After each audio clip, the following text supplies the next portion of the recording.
to a very puggy style. And that's what I really want these two teams to avoid today. It's hard for that to happen. I'm quite frankly predicting that is going to happen for today's matchup. But if we do get to see some good gameplay, I hope that will be the case. But yeah, any predictions here for you, Freddie? I'm going to back Ruby, even though ARCRED beat them last time. Sure, yeah, vengeance. And yeah, I think for, like, what about you? Where are you placing your proverbial money? I'll be devil's advocate. You go Ruby, I go ARCRED. Okay. Let's not name the score. We'll figure this out as we go on. But it is going to be trying to get us started. ARCRED's pick. Ruby the select to start on that CT side. And ARCRED, of course, given the aggressor's position. Yeah, Ruby seriously struggled on the T side. They had a good defense last time they played, but then one pistol on the T side, and then that was it. So maybe we're looking at this first half with a lot of reliance on Ruby to really succeed and do better than just a 7-5 half. Well, we already see Ruby playing quite aggressively from the get-go. Fozzle, an immense pink shot going his opponent's way. The DSSj is able to return the favor, but the fact that Ruby are also successful with their pop dog push. Sorry, stairs push. And now... It's pop dog, you're right. It's pop dog, but they did come through B main, so... Or maybe... Was it through pop dog that they went through B main, but they went through pop dog eventually, so you're not wrong. Yeah, not wrong. Sure. Minute on the clock, though, and it's decision time for ARCRED. They do seem to be lining up closer to this A site. Raijin hoping to see if he can figure out the positions of his opponents. And I think he may just have Peter 50 getting the job done. And now back to equilibrium in terms of numbers. Trunic, the timing is not with him. And it looks like ARCRED have just given over the initial advantage they have received. But it's up to Ruby to get that bomb closer to the site. Not quite in position to plant just yet. Hasanator with the Doolies now left alone as Katie just drops. This is hard. Closing up the position upon him. Hasanator steps a few steps backwards. Looking to go in again, receiving a bullet to the shoulder. But 2 versus 1 is simple maths, and ARCRED will be winning that one. Yeah, pretty... I don't even say simple round for ARCRED, because they lose those opening interactions, they lose a lot of their space over towards pop and B stairs. Like here, this is such a great opener for Ruby, and seriously lucky that Jekker actually gets away with the bomb, but as the clock gets whittled down, ARCRED just freeze, and they allow Ruby to make the mistake. So for the T side, to get on the board early is probably very important for them, and maybe a bit of a negative spiral for Ruby, as mentioned. Like, they need to do well on this defense as they really struggled on the attack last time. So maybe this force spike has to have legs to it, and Fozzle angelically just leaps up and takes 2 down. That's one way to put it, angelic. There was some acrobatics involved for sure. Someone gave that guy some Red Bull because he just got some wings. Red Bull gives you wings. We're not promoting them, by the way. We're not being paid to do this. But so funny. It's so catchy. Yeah, it is. In many languages as well, wherever I go in the world, there's just a different ad of that same ad. And yeah, it's funny to hear it from different languages. The DSSj, though, left in a difficult spot. Not unfathomable, his victory here. Unfathomable. It's a hard word to say quickly. But he's going to give it the good old college try. First contact is going to be McQueen, who will end up dropping back. They do have bomb fully under their control, so no reason to take any steps backwards than that. That molly taking DSSj down to half HP. You know, the ticking of that clock is going to make it go down and down. And he's got to take a move on Trunic. High-low setup with his teammate. They even take the swing at him. DSSj looking for the right timing. All he needs to do is get 2 kills. But it sounds easier than it is. The 2 CTs very equipped for that. 1-1 already. It's kind of a must-need for Ruby, I'd say. Don't want to let the T side to spiral and just get those early round wins on the board, because it just takes so much pressure off the attack as we get later on to the half. But that, as of now, is not going to be the case. And ARCRED, a very early tactical pause. It's a roster that we didn't really get to talk about maybe some of the individuals as much. Sure. But wait, sorry, I've just... Gio's not playing. It really confused me. I thought Ruby were maybe playing with their coach, but no, I ignore that. ARCRED, the last time these two teams played, it was an absolute excellent performance from Ryujin, who's gone from superstar next boy coming out of the CIS region, who's really individually clean, to now being the IGL of ARCRED. He hasn't lost his ability to rock heads though, so he's a player for me that's like, watch out where he goes, because he seems to be able to cool quite decently, and also he's got the individual level to keep up with a lot of players and do better than most. I feel like that's also similarity that ARCRED have got with Ruby, right? They're being led by two individuals that have got some really good fragging abilities. Like Kaidi is probably the most consistent fragger out of the entirety of his squad. And for him to be leading on the mic as well is no easy feat.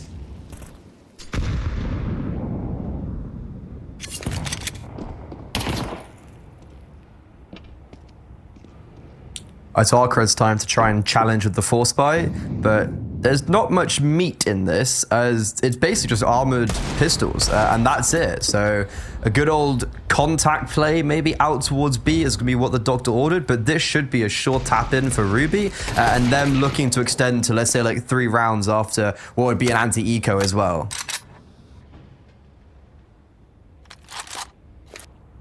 It's a bit of a pain when you win the pistol and not able to convert the second.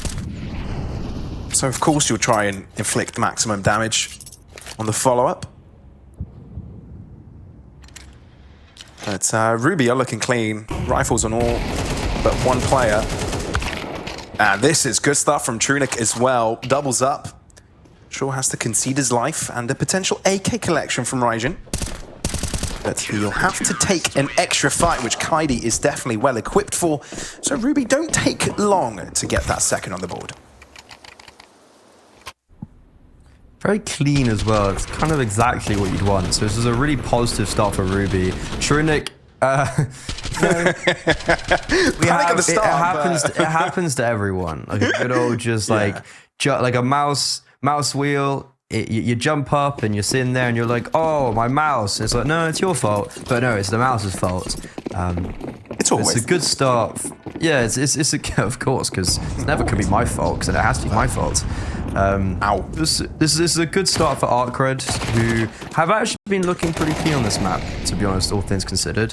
It wasn't a map that was really used in their run to the CCT victory, but since then, it's actually been one of the few consistent maps for them during this period of inconsistency. I'll tell you what, Freddie, I'm a little bit disappointed this round because one of the ARCRED players brought up a Zeus and they got blown up into pieces 5 seconds into the round, so... It ain't fair. No, it's not. And we got accustomed to that shenanigans. We casted a streamer tournament this weekend, haven't we? Well, okay, no, I'm going to say you did. I was casting just normal games. You were? We were having so much fun, man. We saw a lot of Max 7s, XMs, knife kills, Zeus fights. That was a ton of fun. I was watching sweaty level 4s try play the game. Oh, man. We were having fun. We were trying to have fun, but there was only so much that we were trying. That's kind of the operative word. Oh, man. But it was vibes. Oh, I'm sorry that didn't end up being the case. You know, me seeing the Zeus here got me excited. There was potential we could have seen it this time. You got flashbacks. You got giddy. Yeah, I got giddy because it was good times. It was one of those good daydreams. Back to subject though, ARCRED. They've got a buy round this time around. AKs all across the board. That's the thing about Train, right? CTs, once they get a solid economical roll going for them, it's hard to really stop. And I think ARCRED would like to put an end to this streak sooner rather than later. Yeah, this is a really big round as a almost like litmus test. And the CT side, they're going to try to get active early on with aggression towards 8 main. They'll go 1 for 1, and that ordinarily would favor the T side, but here it favors the CT side because it just takes away loads of information, and the likes of Chilled maybe has to try and use some of his manpower to retake that, while the rest of his squad just walk out B. But Haze has read this. There's 3 defenders here for Ruby. Nuke. brothers in arms, really, but the timing, the jiggling, the peeking here from ARCRED is flawless. Well, suddenly, they just peak their positions, win their individual fights, and Ruby disappear. It's actually kind of mental that works.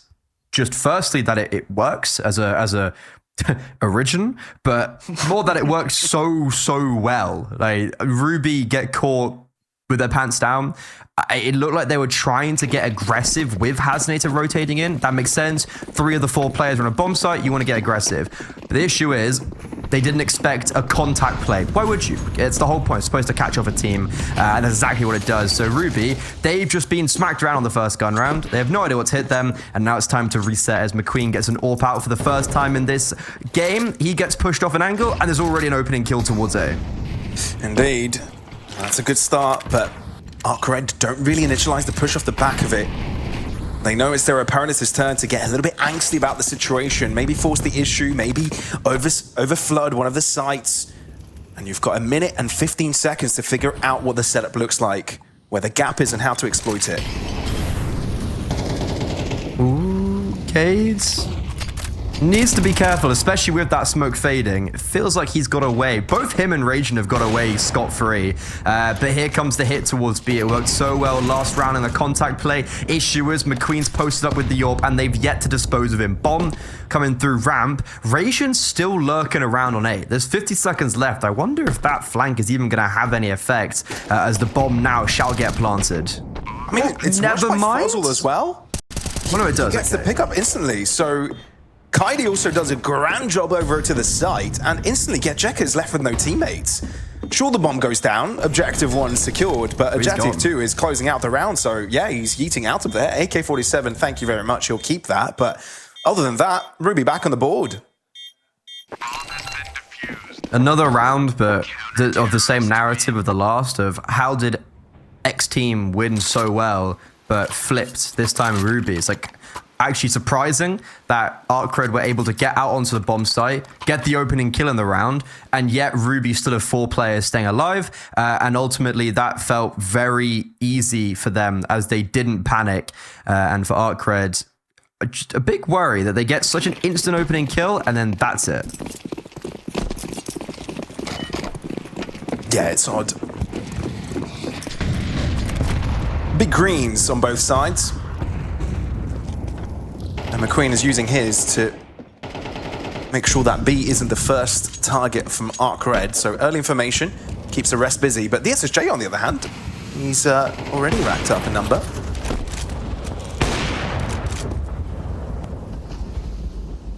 Bit of a default to get going here for ARCRED, and it's important they get the picks. But last time, they also found first blood, didn't net to anything.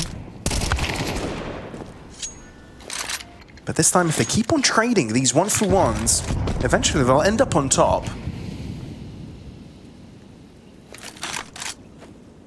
This is a round where McQueen has to go nuclear, and he's spotted out in no man's land.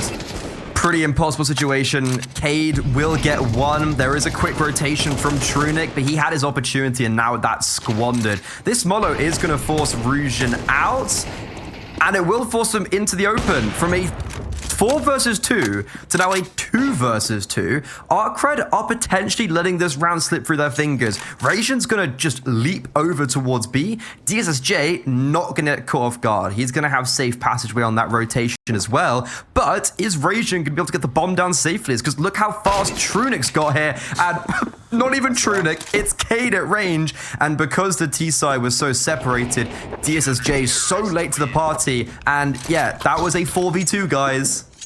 Yeah, this is why Train is such a difficult map to kind of get going on that T side. It's because you need to have utility across the round to help you push deep into the site. And you can't afford to play scared crossing into it, right? You got the momentum, you got the first picks going your direction, and you see ARCRED kind of hold still. And that's when you've got the opportunity, if you're Ruby, to get in good positions, crossfire angles. Like you said, the incendiary flush works superbly. And then on out, you're just flustered if you're ARCRED, right? So, yeah, hard times. And this round might just be even harder. Just the pick of everyone's favorite pistol and an AK and Getjeka, and that's about it.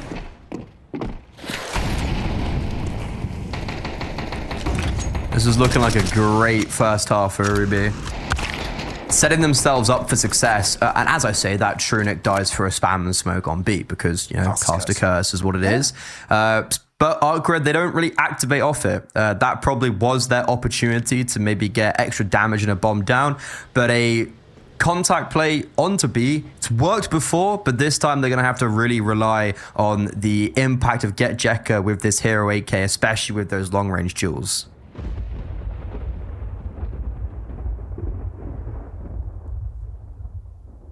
Waiting for the clock to go down here.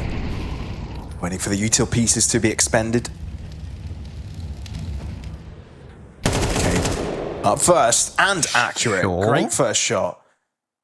And I wonder if this makes ARCRED think twice about pushing here. Okay, he goes for round 2. He's making a meal out of this. I wonder if he gets dessert, gets a triple. Well, he's got heaven now. He's looking for more. Like, it just feels so unnecessary. But hey, I guess it's won the. Well, he should have won the round out for them. As now with 20 seconds left, there's going to be 2 players trying to join up with Chill, who's made his way out of a main. McQueen caught off guard, but doesn't look like it's going to matter. This AK, that Hero AK that was brought into this round, finally activates, and it activates for 2. Ooh, some damage being applied, and ooh, a tap on the bomb. Not a fan of that because, yeah, as you mentioned, no time. He will bring down another player, and that's the AWP save. So even though Cade gets a double opening kill and they know exactly what's going on, Ruby still killed 4 players. Yeah, I mean, even that, you know, end result, it did come off of 1 AK and 4 pistols, right? So still decent damage from ARCRED. It's just that they got so close, but no cigar. And now back into a buying round where Ruby seemed to have no intention of slowing down, but the economy is slowly starting to dry up. All these casualties are mounting up to some difficulties. They're the type of team that want to play their own gameplay and force their pressure onto you. Doesn't work as planned for Hasanator. Raijin and Get Jekka get the first 2 picks. Now the A side looks exposed. This should be an easy round, surely, right? 2v5, Fozzel, Trunic, they know where both players are, and Trunic, okay, he does get a second in the round, but Get Jekka is elevating himself to clear out this space, and Fozzel's just going to walk away and skulk off into the darkness. I don't know if you saw that, but a Molo came into A main as the execute was starting. It literally hits Get Jekka, goes up in the air, and doesn't explode with contact. Like, that was super, super weird, which meant that because of that Molotov missing, it was just a free route into the bomb site for the players coming A main. Fozzel will get another on the exit. That was actually a surprising missed shot from the AWPer, as ARCRED, they will win out a round, but with only 2 surviving, it's not fruitful for the economy. No, not quite. So there is an answer back. You're not really allowing Ruby to run off without a leash, which I think is really important at the start of this one. After all, ARCRED did choose to begin their venture on this map, and it's where they've relied upon to get a victory in the previous head-to-head between these 2 matches, between these 2 teams, rather. It was played out, when was it? The last time these 2 teams played? 9th of October, just... that is how many days ago? I was about to do maths on broadcast and then I remembered, 18? don't do that. 18. Yeah, that's right. Wait, yeah, is that right? Yeah, that sounds right. That sounds right. Oh, boom. That was... I didn't even think about that. I just guessed. I'm chronically bad at mental maths. But you were very accurate right now. I think that was more not surprised, but I'm impressed. A clock is... What is it? A broken clock is right twice a day? That type of vibe?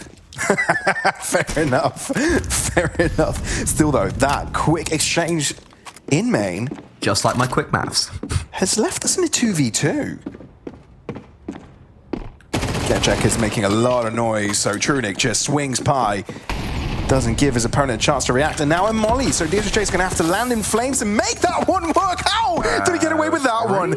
But I don't think he knows that Fozzel is behind him. So back turned. His moments in this round are numbered because Fozzel has got the answer. The defuse is his, and so is this Ruby round. certainly is one of the more wild and wacky shots that I've seen hit. You mentioned, I think, coming into this game that it's going to be a little bit of a chaotic affair, and it certainly lived up to that. Like, you know, 2 of the last 3 kills was just full movement. That's why we love it. And the first like 20 seconds, there was 3 different gunfights on 3 different parts of the map happen. It's just like, like, how do you even keep up with that? But Ruby admits this chaos. They're the masters of it. Masters of destruction, as they lead by 4. And especially if they go into the final round of the half with a map winning the next round, this should be like this could very well be a 9-3 half, which is much better than that previous 7-5, and sets them up much better for the attack where they seriously struggled previously. Fair enough. McQueen gets things running right.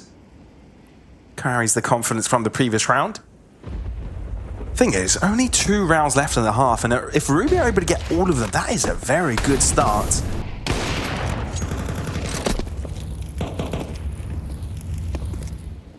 You can see multiple of these ARCRED players are looking to see if they can challenge on these one-on-ones. A very desperate maneuver there from Chill. High risk, but inevitably no reward. And Ruby aren't slowing down either. Look how far forwards they've gone. No reason to settle down at the back of the site. McQueen of eyeing on Pop Dog. There is a will where DSSj is able to get the better of him. But McQueen's got the right idea. Misses the first shot. DSSj on the chase. McQueen barely holding on. 40 seconds, and the HE does the job. But where do you run to now? 35 seconds. A sights the target. And up, and to Ruby, you've already got 3 defenders nearby. You don't want to be caught out into the open. Ryujin, get Jekka. They get good stuff done. They've turned the tides around and, in fact, win it altogether.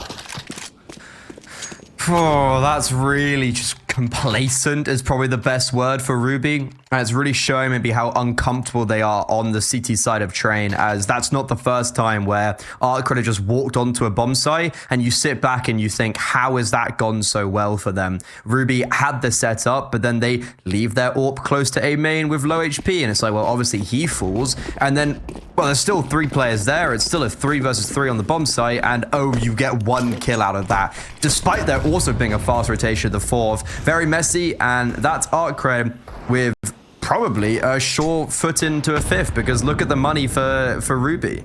I mean, knowing Ruby, it's never a sure thing when it comes to their pistol rounds, especially when Cade it instantly shows us why. Yeah. Because of course, just pushing a main like that, of course, that's well, of course it'll work. You know, random Hail Marys catches teams off guards, and that's what you go for when you've got a rough buy like this. Well, you've put your hands deep in your pockets to see what comes out of this. The DSSj at least finds 2 and evens up the scales. No ground control gained from ARCRED just yet. And with a minute on the clock, you can imagine there's time to play with.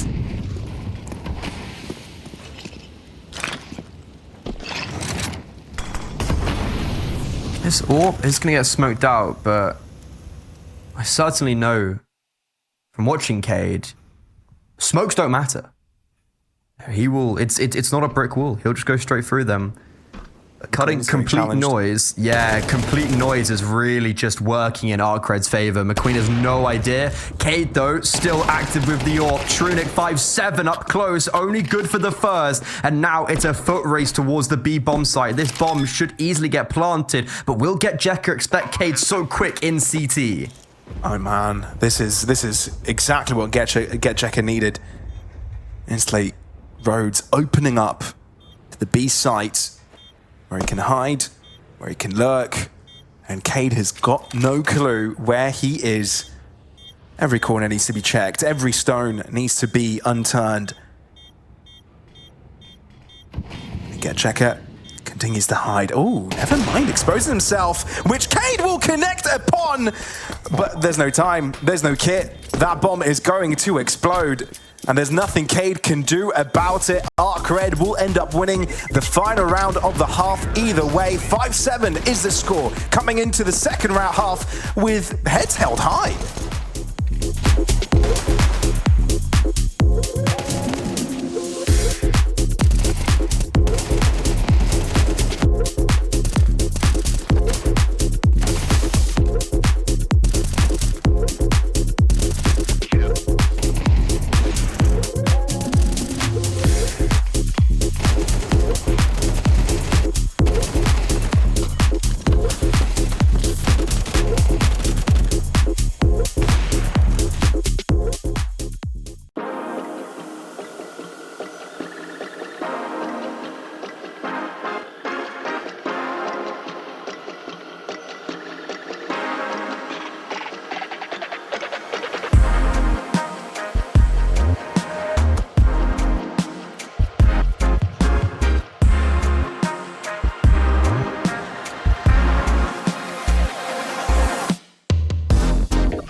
On your first take, a 7-5 half for Ruby, you're thinking, life's good. They've come out that first half on top, but I don't know if that's going to be enough. Last time these two teams played in the previous ESL Challenger European Cup, it was the exact same scoreline going on to Ruby's attack. And even though they won the pistol, 10 rounds was all they were able to muster up. And after a pretty disappointing end to that first half for Ruby, ARCRED, they've certainly got the win in their sails. And a pistol round here, honestly, to me, might actually just seal the deal, even though that'd only be 6 rounds. Yeah, this is the map ARCRED are relying on to get things going in the right direction in the series. Raijin is the first to pull blood, and the Doolies are the ones to get that going. Ruby already forced back from the initial plan B taking place, but that might also be being disrupted. Chili is able to connect onto Hasanator. As Fossil connects, Chill will just respect it. Ends up dropping either way. So that just might be the opening here that Ruby need to get onto this site. And indeed, as they approach A, the bomb possibly can go down, but ARCRED do have the numbers. I actually got to feel bad for Chill there, because he gets the kill and plays it right. He backs off, but not quickly enough. This man advantage retake, no kit, really got to start picking up the pace, and Fossil is disrupting them at the first hurdle. Now a 2 versus 2. Eradicated is that advantage. Raijin, who got the opening kill in the round, searching with these dual Berettas, and okay, fair enough, speed is the name of the game, and they live by those words. There's something that happens when players get pistols, the Doolies, in their hands in the first round. There's something that just happens. You know, the energy that you have, and the pace you can have, the movement you can produce, it's something that, you know, you can never expect if you're the opposing side, and we definitely see a clear illustration of that by Raijin. That was impressive. A triple on the Doolies, and that's ARCRED's way on the score sheet already on that CT side. Speaking of Chill, a little part of me is maybe disappointed in what I've seen from him, not only today, but just in general. He's been around the block for a long time, and I've always known him as, God, this guy could be good. And he's never quite lived up to that. And I don't know, like he's been that, I kind of forgot he existed, to be honest, for the last 2 years. But here he is back in a pretty decent team, I'd say, all things considered. And I don't know, he hasn't seemed as sharp and as crisp as memory serves. But there's still a lot of time in this series to correct that, as ARCRED will be looking to see if they can build their way back in after losing the opening kill in what would be an anti-force buy round. How does Cade connect that? That is ridiculous. But Ryujin turns the favor with a double of his own. Positives for GetJack, albeit he's against 3 players, that 2 of them are low. Oh no, wasting most of his bullets to deal with the lowest of the players isn't exactly what you want to see. Back-to-back halves where ARCRED win the pistol, but Ruby disrupt in the consecutive round after that. That shot's nuts. That's just stupid. Oh, I don't know what happened there with GetJack. Was he looking at the mini-map? Did he get a little bit stressed in that 1v3? Not sure, but yeah. Not the best of situations for ARCRED right now. Yeah, that was pretty messy and a sign of life for Ruby that, I mean, I'm going to say I didn't expect that. I didn't expect them to have these signs of lives on the T side. I had pretty low expectations, but right now, up against a force buy, as the CT side, if you win pistol, then lose the second round, money's always going to be in a very bad spot. You pretty much are just reduced to exclusively pistols and maybe a flash or 2, and that's what's happened. And even though Chill just does take a raw fight, that is an opening kill for ARCRED. Yeah, ARCRED and Deagles, man, I'm telling you, there's something about that combo. Chill barely standing low, 4 points of health, he's bleeding all over. No. Raijin gets the timing on Cade as well. No. Oh, it's going wrong, isn't it? It's not looking good. Apparently, just pistols and a flashbang at best is all they need, because it's the same combo as last time, right? 3 Deags, a 5.7 and a rifle. That was the exact same combo when the last time they were able to win a round. Sorry, look how scared Trunic is to come out. He's like, I don't want to get out pop, man. He's shooting at me. I'm scared. There's a deagle. And that smoke is actually terrifying me over towards camera. It just causes Hazinator to be spinning on a sixpence. 4 versus 2. Low HP across the board. And Hazinator with the Galil. The extra 5 bullets paying off. And just like that, the fortunes reformed now for Ruby. A backstab. Yes, activate. Trunic now a measly Mac 10. And they know exactly where he is. No kit and a low HP on Rage, but he does have that primary rifle. Tap on the bomb. Trunic not coming out of the shadows just yet. And no one's clearing him. He's tucked. This is a very ballsy play from Trunic. Just to be like, yeah, you're not on the bomb. I'm calling the bluff. And Rajan passes over the A1S to get Jekka. He sticks the defuse, and that primary rifle pays off.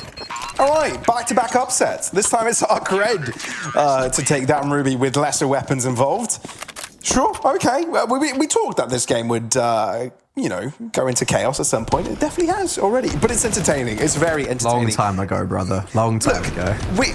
We did say also that this smoke also seemed to be scary, but at the same time, it provided the opportunity for Ruby to cross onto site, which I feel like was their winning case scenario.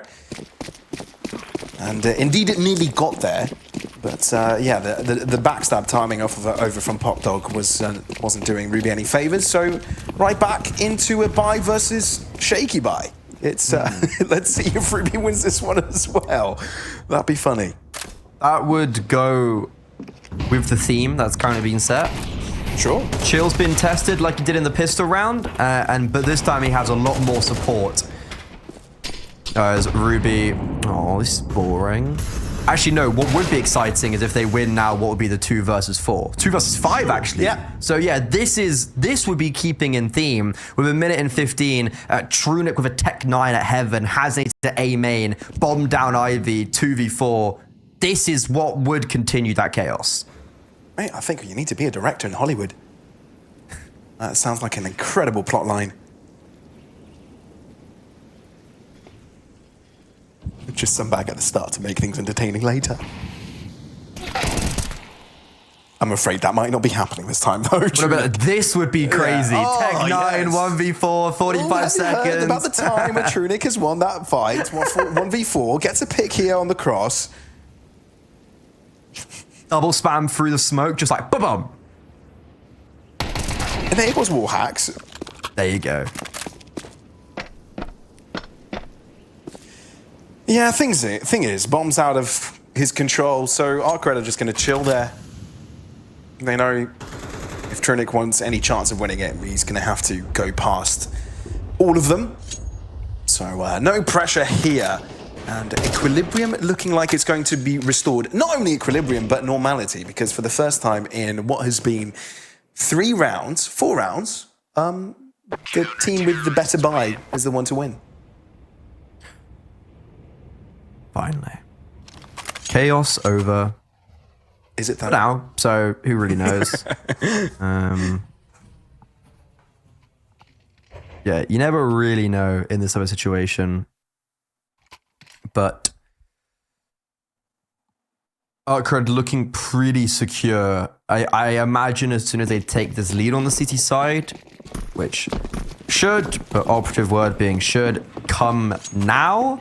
When they take that lead on the CT side, I don't see them giving it up. And that was really my scare with Ruby, as they only were able to get 7 at the half. They should have, at a minimum, got 4. And the fact that these force buy wars haven't come out in their favor, yeah, a lot of my chips on the ARCRED side as of now to take map 1. Yeah, it's technically still a very close score.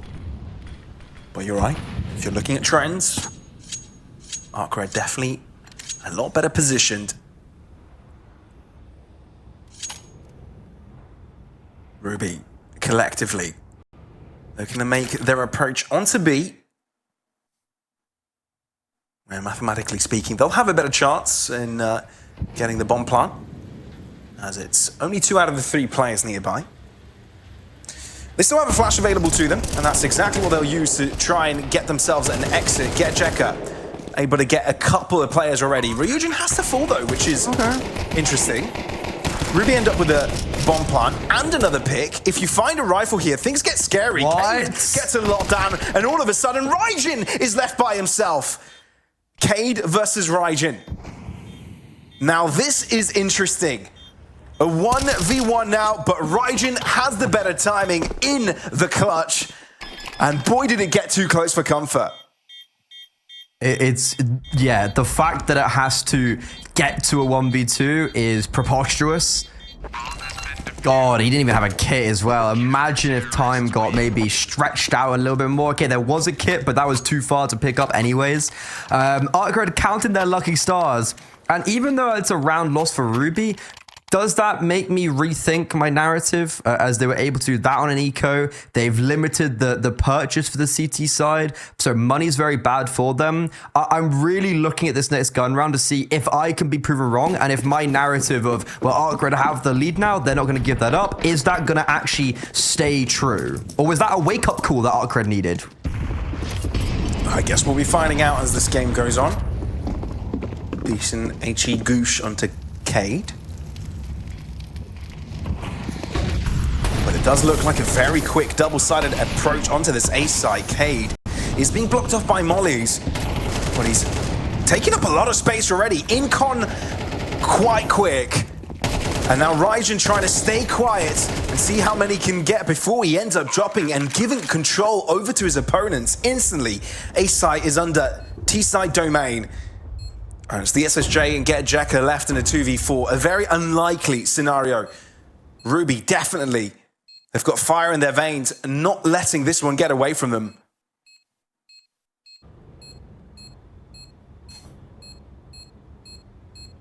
Okay, so the narrative I assumed and set out is just completely wrong, because obviously, why would it be?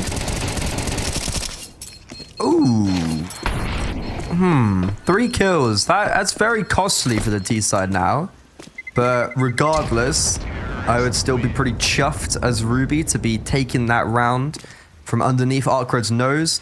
The save doesn't cause their economy to be as in much turmoil as I anticipated. It's still going to be at moments a bare bone purchase. Like, you know, Chill, I think, is going to be playing with that Deagle this round, but there should be... Okay, it's not as awful, but there's nothing left for ARCRED. And Ruby, they have made a case for themselves on this T side way more than they did in the last altercation only 18 days ago. This is when they have to reconfirm it, and hey, why not just run out A? That's exactly what they're doing, but Raijin this time is collecting name tags as he goes. Oh, that's a rough way to go down. Not even able to see your opponent as you're being sprayed upon across the smoke.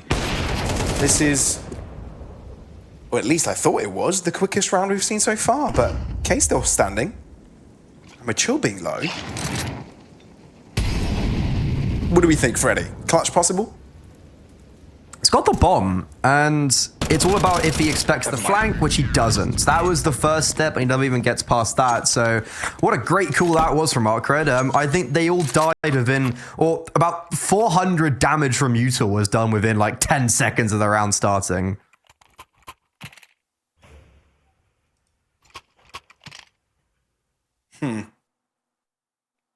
Strange, isn't it? How these rounds have been going. But ultimately, it does feel like ARCRED have had at least a hand on the pulse through the game. Just a little bit more comfortable. Cade sneaking by already onto the A side.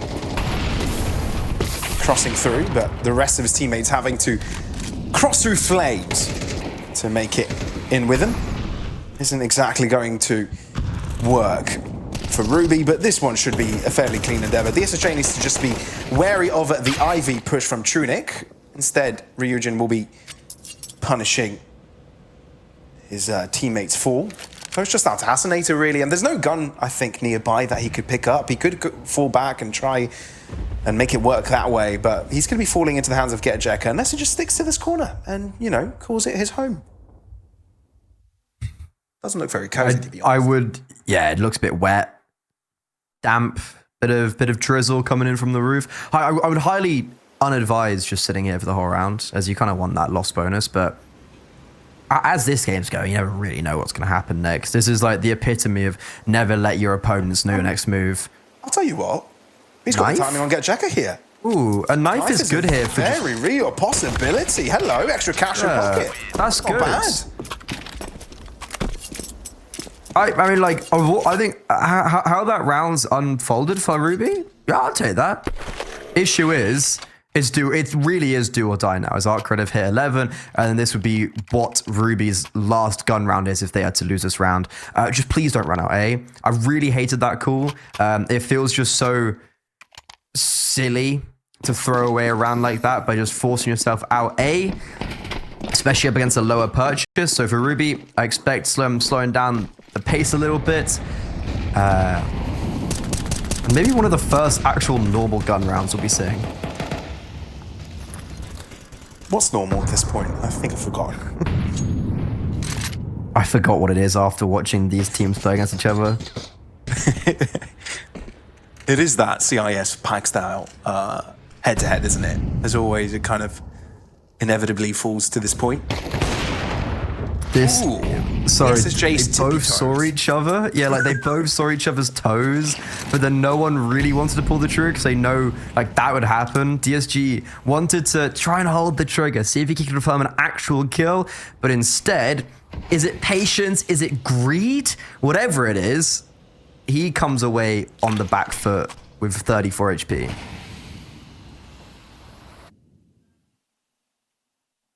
.50 seconds. And it does look like Ruby have made the choice. A site hit. No more defenders left around. ARCRED have made the wrong choice. And now we'll have to play catch up on the post plant. 4v5. This is a tough one to get done. Especially given that there's another flash available here for Ruby. They could continue to delay some of these sidelines. Raijin wins one, which is a confidence builder, but he did lose a lot of his health in the process. While the rest of Ruby have got all of their health. I would not be surprised if they let go of this round altogether. And that does look like it's going to be the case. Fozzel going for the chase. The DSSj will stop him. But yeah, that's the round. And Ruby will be getting a 10th now in their pockets.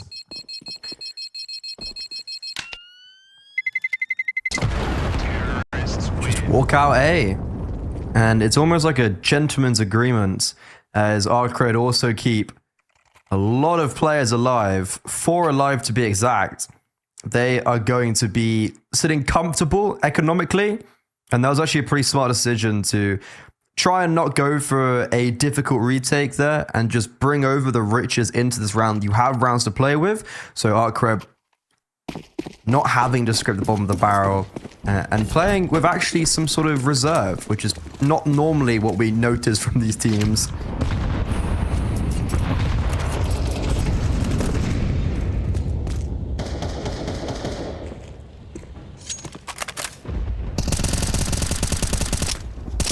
Ruby this time want to test the waters out a little bit more.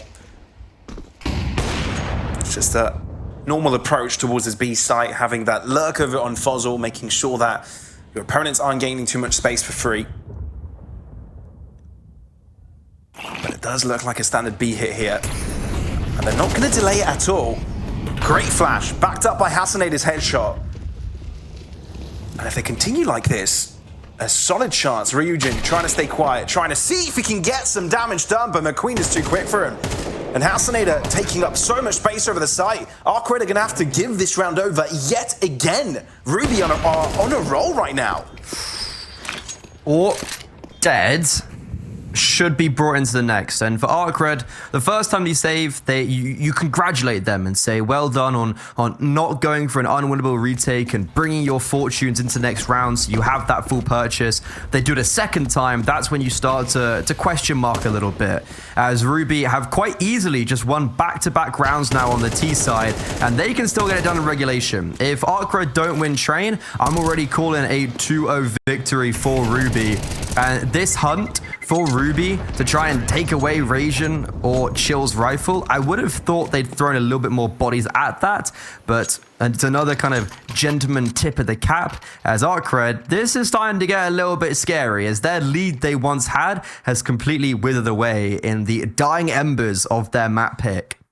I mean, we were talking about how ARCRED were marginally a little bit more comfortable through the rounds and getting smaller, minute details ahead of their opponents. But it's Ruby now that feels fully under control, right? You're right. Those past couple of rounds, they've been pretty comfortable. They've had a solid plan. They've executed to perfection. Their players firing on all four cylinders. But I feel like this might be the answer this time around. Instead of falling back, DSSj sticks his ground and picks up a double. Maybe this is where the tides turn. Nuke getting away with one. And right back to square one. Look at where the CT side are. You have DSSj who's pushed Ivy with the AWP, but is being held for by McQueen. And then you've got a double flank in Brown Halls. And what's crazy is that McQueen's actually going to clear Ivy push, but DSSj is so aggressive. He's be able to tuck around the corner near A main. McQueen, he's like, I've cleared Ivy. What's this? What is that behind me? And okay, sure, if it works, it works. And Trunic left puzzled at how have all my teammates died in our spawn? I mean, A for creativity for sure. ARCRED are presented a puzzle and they find a solution. It's not a normal solution, but a solution at that. Complete disruption over what Ruby's plan was. Firstly in Ivy. And then with DSSj's push. Some really important shots being connected by that big green. And we're seeing this round to the end. This is going to be ARCRED's opportunity to pick up their map. Unless Ruby, of course, decide that this match should head to overtime, which I still feel that could very much be a real possibility. They still have a lot of cash in pocket, so they can fully invest into the next round. Freddie, I feel this map has yet to be decided. Still a lot to play for. But it all could finish here if ARCRED make their final stand. It's been a great game from the AWPer, DSSj, Rasian. Pretty consistent across the board. Even Chill stepped up on this defense after having a very troublesome first half. And ARCRED looking to replicate history a little bit, but what's Nuke going to be like? Have to get there first as they change the veto to ban out Dust 2, which Ruby won last time. Take their chances on Nuke. An opening kill attempt from McQueen gone awry. DSSj, he tries to get active in Heaven to see if he can catch off players as they're focused on ramp, and he's lucky to be alive as he slivers back with only 19 HP left. And Ruby, they're just congregating fully outside of B right now, and it looked like they might have just gone for an execute, and still will as Fozzle actually doubles back. He had a mind to go back towards A main, but no, it looks like with Hasnator coming over as well, we're either going to overtime or we're ending off this map on the B-bomb site.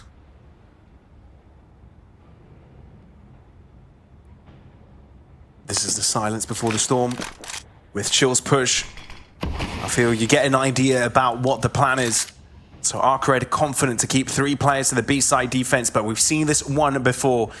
We've seen where a team have had 3 to 4 players on B equipped for a push, but still the defense fall flat. Let's see if that's the case this time around. DSSj falls to flames, but Hasnator gets caught out into the open. Ryujin with a double, but that's all he can net as he face plants into the ground. Get Checker, high ground, switches to the secondary, and it's enough. Cade's left, 1v3. And this is to keep Ruby afloat on trade. It might be just too much to ask from him. Ryujin doesn't connect, but Chill will get the job done. 13-11. ARCRED, you can tell they're wiping their brow from sweat. That was not an easy match, but they get it done. Certainly not as clean as last time. That 7-5 half for Ruby on the CT side, I was thinking, ooh. But you know, the type of teams that they've been beating has been pretty important as well.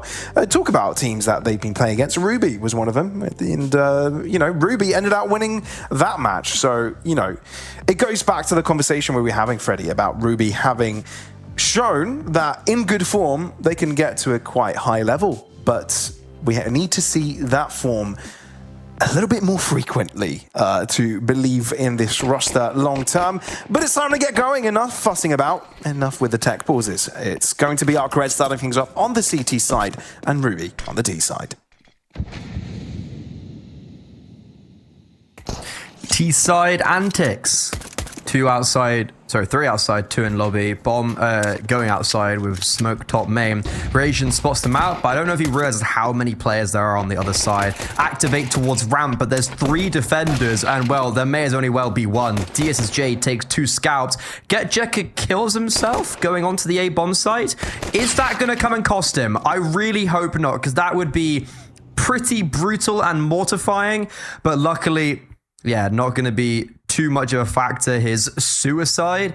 McQueen with the bomb on his back made noise. He doesn't realize that no one can hear him. But a bomb down the B bomb site actually should probably come into place. He's taken a long time, but again, they just haven't heard him. So yeah, bomb planted. A silver lining for Ruby in a pretty difficult round. Sure. It is definitely a bonus here, for sure, to get the digits punched in. Chill can sense that something sneaky is going on here, and he's just spotted out his opponent and will end up going all the way up on the stairs to line up his shot correctly onto McQueen. So there you go. The defuse will be delivered by DSSj, and that will be ARCRED with the pistol win. That's 3 out of 3 in terms of the pistol rounds won so far this series. But something you need to be paying attention to, folks, is they haven't won a single second round yet. Ruby have been brilliant on these second round forces, and with that bomb plant, they might just get one this time as well.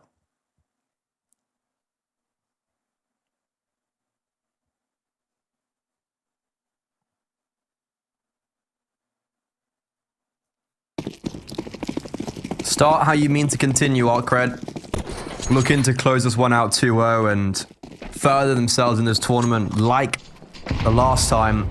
They want history to repeat itself, but maybe a little bit cleaner. Force up, though, with that bomb plant. Needs to be careful of these Galils and scouts at range. We saw on train, things can get a bit hairy, and I suspect that this round is going to be anything but clean and smooth for either side. Yeah, we've had some very messy moments so far. It does end up being quite entertaining, but it's Raijin to net first blood. Doesn't come without his trade, as Hassaneda to keep things going here, but the M4s at this longer distance seem to be favoring them. And eventually, Ruby's chances are quashed. 2-0, the first 2-0 in a half we've seen so far from ARCRED. What a time to bring it out as well. You've secured that win on map 1, close, but a win nonetheless. Ruby forced it to the distance to only stifle at that final chapter. Yeah. It looked confident as well, didn't it? It looked confident, that rejuvenation from Ruby towards the end. It looked pretty good. Looked like it was a weird one. It looked like a little bit too easy for Ruby, and then ARCRED, it looked like they were trying to close it out maybe a little bit too... Or they were playing too submissive? Maybe. It was a very weird end to train, but there's always the conversation of like, Ruby, they push it so far, but then just quite miss out. Like that is hard for a team to sometimes bounce back. And especially when you go into the next map. And if we take that bomb plant out of the equation, this has been an incredibly clean half so far for ARCRED. As we can see, Hasnator is the only person to get kills. So a slow start for Ruby on their map pick. And for ARCRED, they know this was going to go to Nuke. They knew, okay, we banned Dust 2, it goes to Nuke. We banned Nuke, it goes to Dust 2. So they've come in very prepared for this. They know what to do. This was part of their game plan. And I suspect that's going to pay dividends, as it is so far. Yeah, it will be interesting if ARCRED can break the loss streak they've been having on Nuke overall. But they knew what they were doing, banning out Dust 2. That was a difficult one. Ruby were actually very decisive last time these two teams met on that map. And they have been quite decisive on that map, but that's their go-to. Whatever the series, whatever the day. Looks like DSSj has reconnected on the server. And as the round is being reset, everyone's buying up to get going yet again. Worth to note, Shoei was against the Nico the previous round. ARCRED didn't take a lick of damage. No, zilch. None. Ruby did explode to pieces due to a lot of HE damage early on, and just it softened them up enough for the rifles to do the rest of the heavy lifting. But here we go. Ruby, this is their first proper buy round in Nuke. Let's see if they can make it work.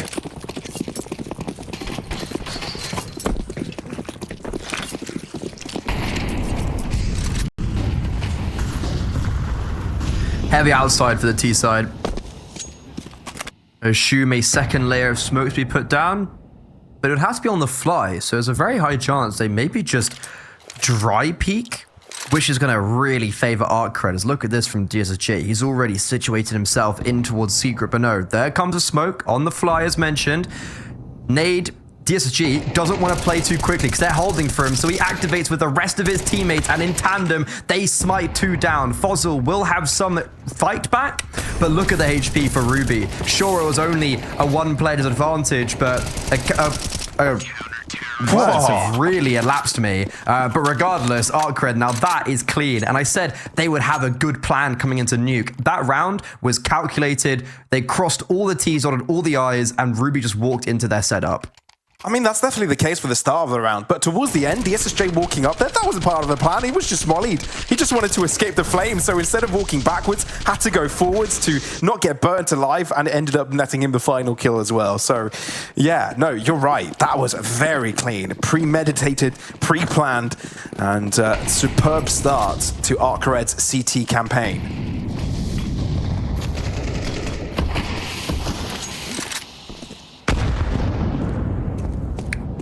Boom! That's a big nade. Cade with a hero AK. He has gone from hero to zero this series. If you take a look at how well he was doing, 24 kills, including Ecos, as now you can see on HLTV. Now 0, but hey, maybe you don't need the hero AK. And that also activates, but it's off on the back of Hasnator's dastardly deagle. Cheerio, Rajin and Ryujin. The double R's are going to be hoping to see if their teammates can save the day. Oh, Chill might be in trouble as well. He's going for the full-on lurk. Ends up with 1, but how much more can you get? The answer is nothing, and he's just handed an AK on a silver platter. Oh boy, we saw way too many eco rounds or lesser buys end up with wins the previous map, and it looks like that trend is repeating itself.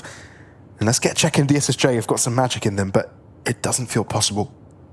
They've got 0 control on that bottom level. I'm just trying to think, how would a round even be winnable from this situation for ARCRED? It's not, Freddie. It's not. I mean, this rotation from DSSj is probably one of those scenarios where it's like, okay, and there needs to be this kill. Okay, that's it, right? Trunic dying there in lobby, get Jekka, forcing them down secret, which would then be into the hands of DSSj. Like, that's the only way that I would see that being winnable. But in reality, it's Ruby with a hero AK, and that hero AK actually only gets 1 kill. The rest is on deagles and kind of the picked up rifles. So it's a hero AK round, but it doesn't even feel like that. And this AWP ain't surviving. Yeah, that's an AWP collected, but I guess more importantly, an AWP denied for ARCRED. Oh my goodness. Everybody gets an upgrade. Everybody gets an upgrade. It is ridiculous. And even though it was ARCRED that were the team to get more deagle shots in the previous map and the one to be bringing in more pistol round wins, hey, Ruby's having part of that fun now, and they've just gotten themselves on the board for the first time because of it.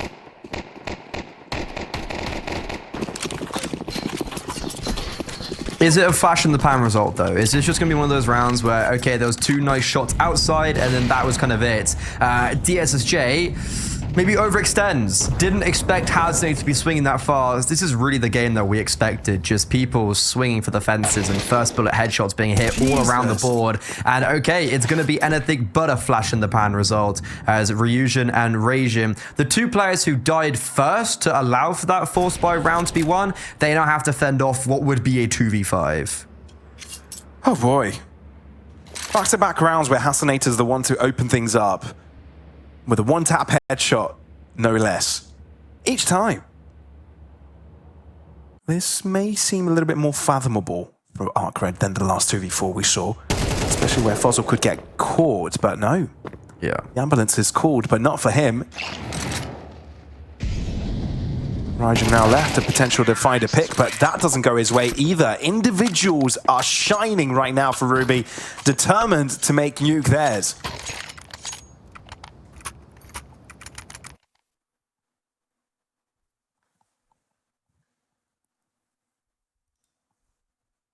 This really has rocked the boat because, not gonna lie, I saw 4-0 start here AK round. I was thinking, yeah, it's gonna be a cheeky 5-0 for ARCRED, and then we kind of see what Ruby have in their pocket on their map pick, but they're given a lot of food for thought right now, and they're answering a lot of those questions. ARCRED, disappointing back-to-back rounds. This is when they have to reinvent themselves. But Kate's actually might just get down secret without even being spotted. Issue is, he's not going to get very far as there are players already down. But as soon as he spots that there's players down, there's going to be that acceleration on the A-bomb site. And never mind, Kate just kills them anyway. But here comes that acceleration as they should know there's 2 players down B. That pick for the DSSj is very important. So far, Ruby, for the past 2 rounds, has been terrorizing ARCRED with these individual fights. Enter the 1v1, you lose it. That's the mentality ARCRED have been in so far. But the DSSj begs to differ and wants to walk through mollies to make that happen. He'll just have to be happy with the 1 so far, as he's lost quite a lot of health. His attempt to walk through flames. TrueNet continues these dual fights. Holy time direction. Chill. Yeah, I think he's gotten away with something here, but with the door opening, he's revealed his position and he's currently surrounded. Cade, at the same time, benefits from Chill's walk around. Chill can't get anything done, and DSSj is already waving the white flag. It's actually sad that that round goes so poorly for ARCRED, because in that 4v4, they had the right read. They had Ryujin already rotated down. Chill was getting down, as we saw. But Ryujin seemingly pushed up ramp. Huh. And even then at the beginning of the round, like, Cade gets a isolated 1v1, but it was on an ARCRED player who would push secret. Like, that's not really the position you'd expect the CT side to be so early on. So yeah, a bit of an odd one for ARCRED where, yeah, in 3 rounds in a row now, they've just kind of been owned individually, and they're going to be forced to subdue to an eco as Ruby, unless they get a taste of their own medicine, they're going to be even up the scoreline on the T side, which is pretty important for them and a little bit terrifying if you're an ARCRED player or fan alike.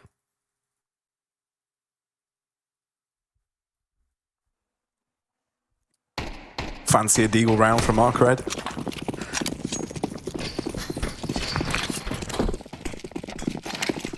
Do you reckon they've got it in them, Freddy?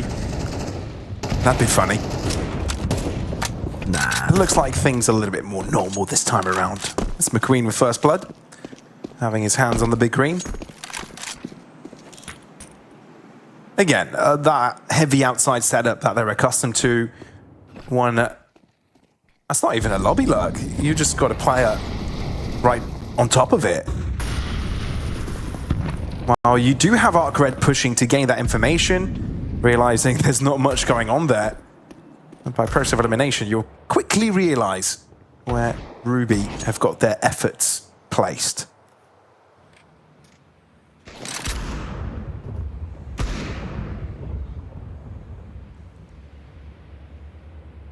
Bit of damage could go a long way. McQueen's pinned in this corner outside. Ryujin gets an opportunity with a deagle shot, but that goes awry. And it's actually going to be crystal clear. Crystal clean? No, that's the wrong kind of joining 2 phrases. Crystal clear works. Crystal clear. Yeah, fair enough. But squeaky clean. This is squeaky clean. That's the one. That's what we're going for. Squeaky clean, so much so that McQueen almost has max money in round 9, which is impressive. But this is Ruby, who have money for the rest of the half. Yeah, they're chilling. They're vibing. 3 players already more than 5 digits of economy. Not the case for ARCRED though. It's buy save for them. Unless they can get a decisive win in there. Just get Jacka to get something going on Ruby's attempt to break into the safe side. They've already gained a lot of control, and ARCRED can't put their right foot in front of the left right now. They can't get anything done. It's also just a really good call from Ruby, who have been in the winning rounds and even the losing, have been tormenting outside. That's where the main focus point has been, or ramp, which has ultimately ended all in the same destination of that B bomb site. So here they throw in a faster poppy play, and you can just kind of see that the A bomb site wasn't really ready. The rotations weren't really quick enough. So yeah, Ruby, they're gonna go 5 on the trot. That means they take the lead, and also economically, they're just never sweating, right? They're 4 players alive again. Boom, 4 players above 10K. 3 of them almost have max money. ARCRED, they're really going to get the ball rolling, or as of now, this already feels like Overpass is going to be that destination, whereas on Train, I was correct with my pick and my kind of thought of ARCRED are going to win this on the C side. It took a little while longer, but so far, I'm good on my predictions this series. Yeah, that's fair. I don't think anything's been decided just yet. There do seem to be some ways of where a team has like a lot of more momentum than the other side, and currently that is definitely Ruby. But I don't think it takes much for that to change, because we thought ARCRED were a team with that status. Oh wow! Look at that. Sure, DSSj turns around. Oh, there's a T player. Oh wow! Ryujin gets a deke shot. We were talking about how quickly the turntables, and we might have just seen this table flip on its head. MP9 shut down though, and this could be a quick B-site access play from Ruby.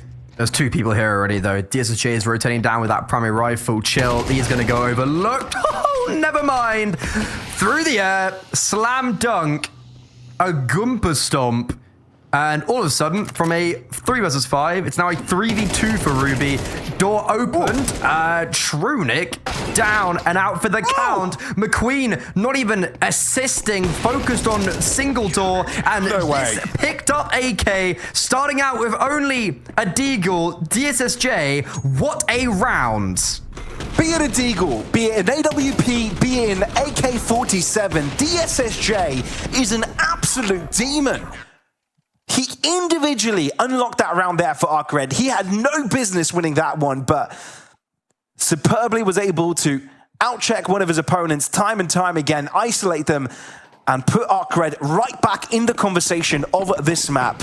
We thought losing that round would probably make you go in Ruby's favor, or at least give them a massive boost in momentum. What a savior. The issue for ARCRED, they're always in the hot seat though. I was talking about their economy, like Ruby always have money.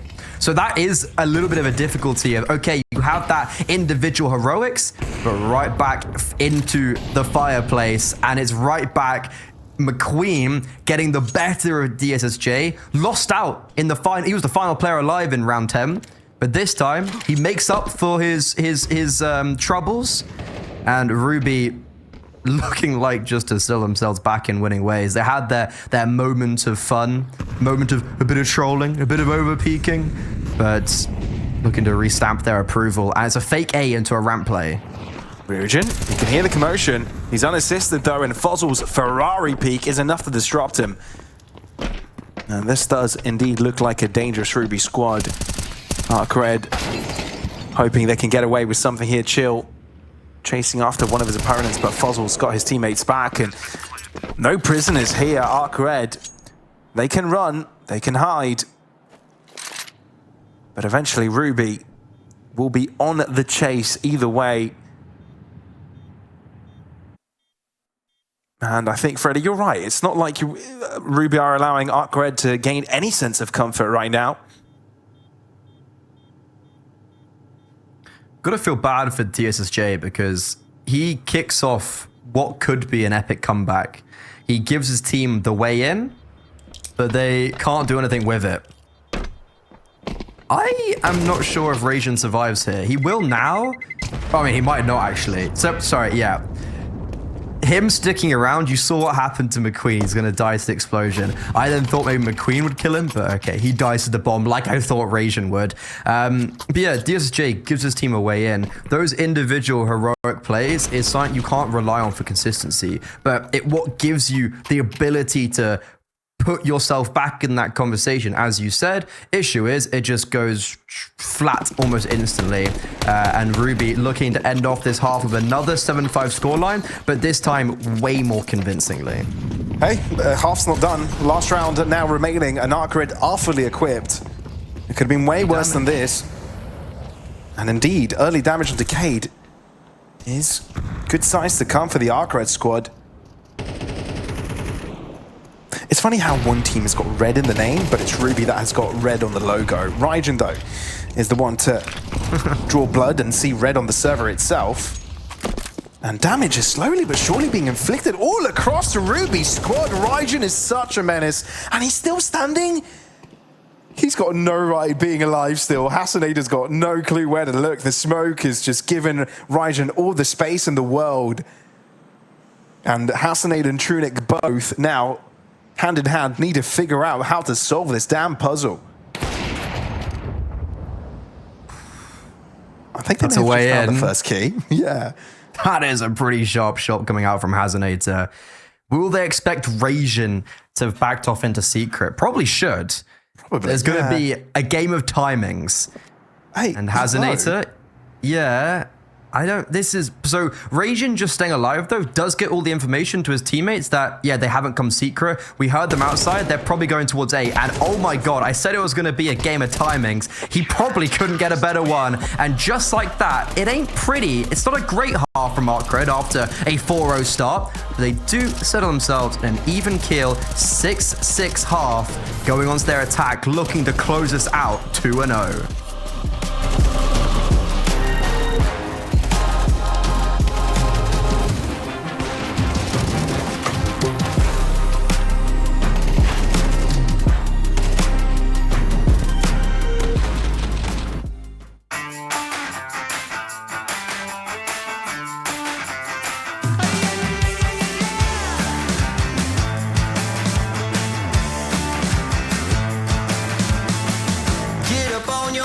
This is a shakedown.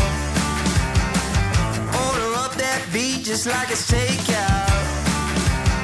Show me you got soul inside those new shoes, and you can rock and roll with an attitude. So good, so fresh, just the way you like it. Just the way you like it.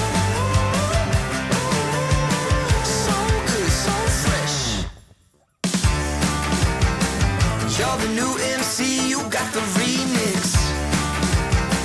Keep it on repeat, just let the beat kick. Everywhere you go, you bring the roof down.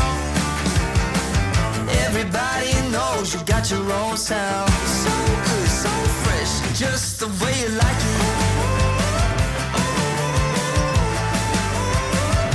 Just the way you like it.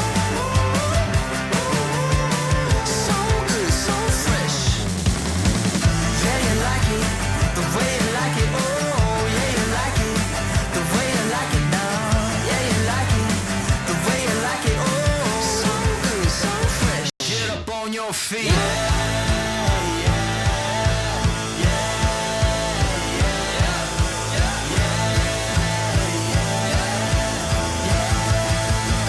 Show me you got soul.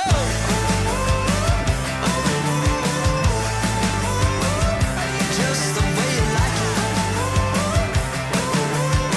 So good, so fresh.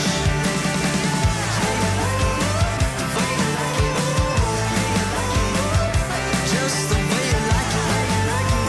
The way you like it. So good, so fresh. Get up on your feet, this is a shakedown.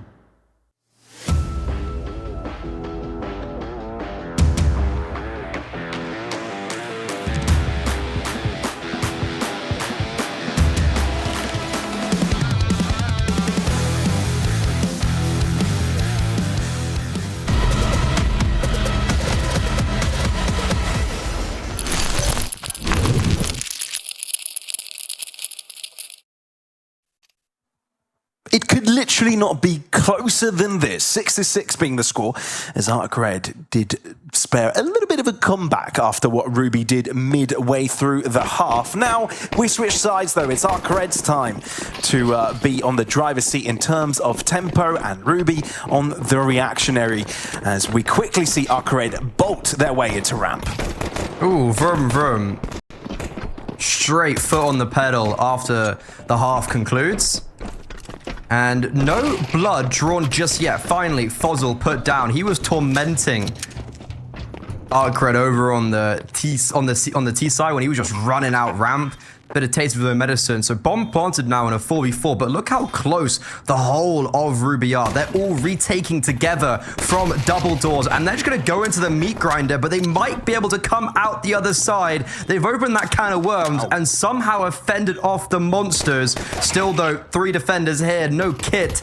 This shots need to land very quickly. DSSj now, he's clutched up on this bomb site before, but not today. And that is a surprisingly well done and clean retake. No, it's beautiful. Played to perfection. And that actually is the first pistol round Ruby have collected this entire series long. Oh, wow. Yeah, it's been ARCRED so far every single time, but this time, Ruby get it done. And you're right, they did group up their players very efficiently there. And even though it felt like Chill was getting away with a little bit too much, eventually the punish does come through. And yeah, they end up winning it. And I feel like it's a very important time to get that going as well, right? You get the economy rolling on that CT side, the sooner the better on Nuke. ARCRED looked like they were just going to do so well in that first half, and it all fell apart. Yeah. And then they give us maybe something to believe as they win the last... Well, they get 2 rounds in the final 3 to at least even up the scoreline. But then it's just straight back to... Oh, okay, never mind. As Ruby win pistol. But if this game has taught me anything, never count out a 4-spy, or even this game. Correct myself for no need, because we've seen it already before. And Cade, yeah, minus 50 HP from the Molo already, but opening kill goes in favor of Ruby on the CT side. And wow, it's actually just all cascading down as this T side outside is just gonna getting chewed up and spat out. Sure, some retaliation from the AK, but look, everyone else around him is just dying. I mean, if you're ARCRED, you need to be a little bit cautious. Sure, you've done some damage of your own, but 3 players are at 50 HP and lower, so easy pickings for a potential Mac 10. Get Checker illustrates my point with 1, but there is an answer back quite quickly. But that's at 45 seconds on the clock. Got to start thinking about the bomb, and I think that's just been left in heaven, hasn't it? Or at least underneath it. I don't know. I assume it's in heaven. Yeah, it is, I was going to say it might have dropped down. It was on the Mac 10 that launched himself up. Ryujin, a timing, he had to be praying for it, but it eludes him. So low HP, but 3 survive for Ruby. And that's just important that they keep the majority alive. They win out the round because now they go 2 to the good, while also forcing their opposition onto an eco. So this is starting to look like a very similar first half that what ARCRED produced. The question for Ruby is, can they actually hold on to that lead when they curate it? To be honest, if I was going to put my faith into any of the 2 teams to maintain a lead, it would be Ruby rather than ARCRED. I know this is coming after seeing ARCRED win the first map, and a resurgence coming ARCRED's way as well in the first half of this map. But yeah, more often than not, I feel like the rounds they've been winning are off of clutches, off of some shaky moments, some weird situations. More often than not, it feels like Ruby have been the ones in control, and in this round that won't change either. Just the pick of everyone's favorite pistol, Deagles and a Tech 9 on Get Jekker. And that's just about it. Blink and you miss it, round's done. That's a 3-round gap. I do not remember the last time we've seen such a difference. I guess it would have literally just been the start of the game. Yeah, 4-0. since then it's been pretty close-knit. This is a really big gun round now for ARCRED. Are they going to have anything to say in the second half, or are we going to overpass? I have a lot of my faith similarly in Ruby.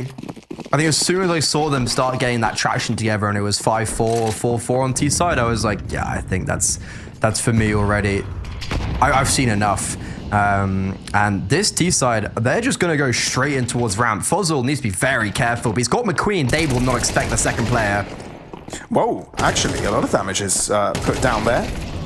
McQueen able to do some cleaning up thereafter, but ARCRED are left with 2 players with 9 and 11 HP respectively, so not fun times. Bomb could go down, should go down, and will go down. But apart from that, you not believing? it's hard to believe they can... 20 HP combined. Do you not believe? Yeah, you imagine. I guess we'll be witnesses of something brilliant. I think the main issue is there is quite literally full utility. I was like, oh, they've got ramp. Is there smokes and mollos? Oh, yes, many. Well, at least Jekka gets the first pick. DSSj 1 HC and he's dead. Is funneled towards one direction and bye. Yeah, and he's dead.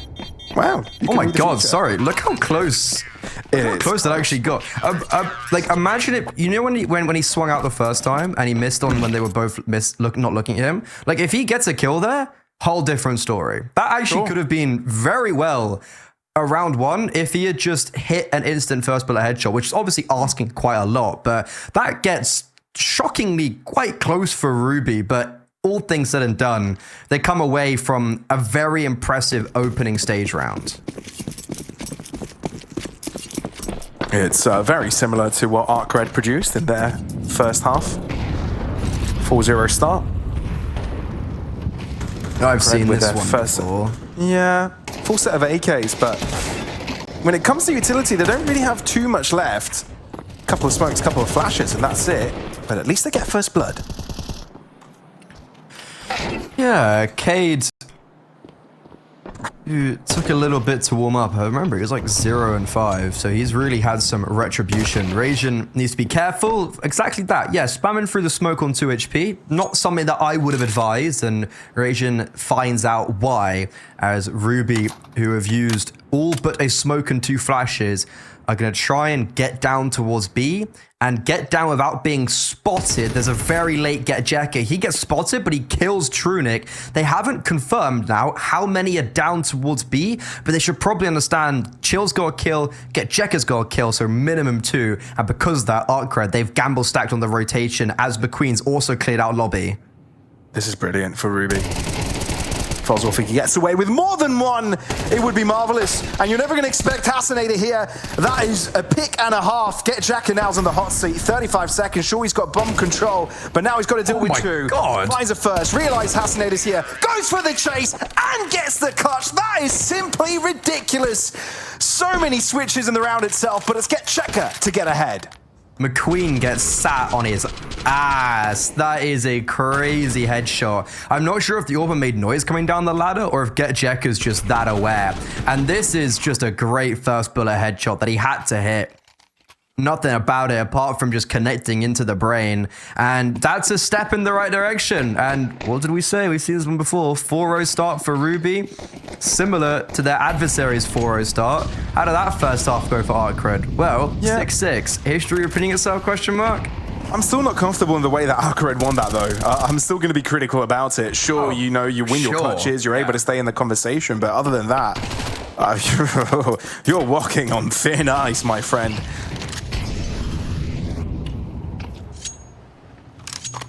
Did Fossil just get... Okay, yeah, Fossil just got a kill straight through the smoke. That confirms that more players are heading down towards B, because Rajin just goes ahead of the rest to clear out that space, but the contingent behind him were at much slower pace. If I'm the CT side, I probably would have taken more control towards lobby like they did in the last and helped Cade out, because right now there is a very lone Cade. But yeah, there comes McQueen to hold single door, and what a time to rotate in. Why did he double scope? He double scoped, but luckily Cade is here to return us to normality for the time being. And okay, Ruby back in the driver's seat, looking to park their car on map 3, and very similar to the last time these two teams matched up. Is it? It's 40 seconds and the bomb could go down. But it was all reliant on DSSj getting the pick onto Fuzzle. Without it, the round just gets put to the end. So yeah, Ruby on 11.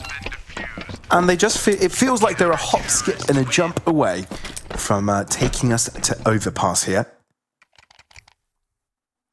God damn. All right. Well, and I was looking at the economy as well from ARCRED. It doesn't look too good. It feels like this is kind of a last-ditch effort for them to force a decent round, a decent, effort in there. They'll get a few rifles. They'll have full sets of utility. But if you invest everything here, you're in trouble. You're in big, big trouble. This could be the last. This could be the last important round. For sure, for sure. And even then, it's an important round with 3 players who basically have no util. Chill has... Ooh, door stuck! He has got himself down towards the B bomb site, but the bomb's still in T-spawn. T-side players are dying outside, and Chill's dying on the B bomb side. I would venture a guess, and I'm going to say that that's probably map over. Probably. But let's see this round. Bomb's still in T-spawn, by the way. Yeah, I was looking at that. Didn't want to mention it because I don't think it matters even as all the ARCRED Principle, players. though, more so. I mean, the good thing is that the bomb is still basically in spawn, is that no CT is nearby to stop Ryujin from getting it, so... Big Bray, that was the plan after all, to set up his 1v4. Well, now there's 3 left, as step 1 has been completed. But he's got 40 seconds to make this happen, and he's nowhere near entering a site. Honestly, the A site might be the better option, but even then, you've got Cade lurking around. B is a catastrophe. Yeah, that's where you have to deal with waves of players. First it's Fozzle, and then it's Hassanator. And you can't get past the first hurdle, which puts Ruby on map point here. Overpass very much in arm's length. All that is required is 1 round, and they've got 5 chances to get that done.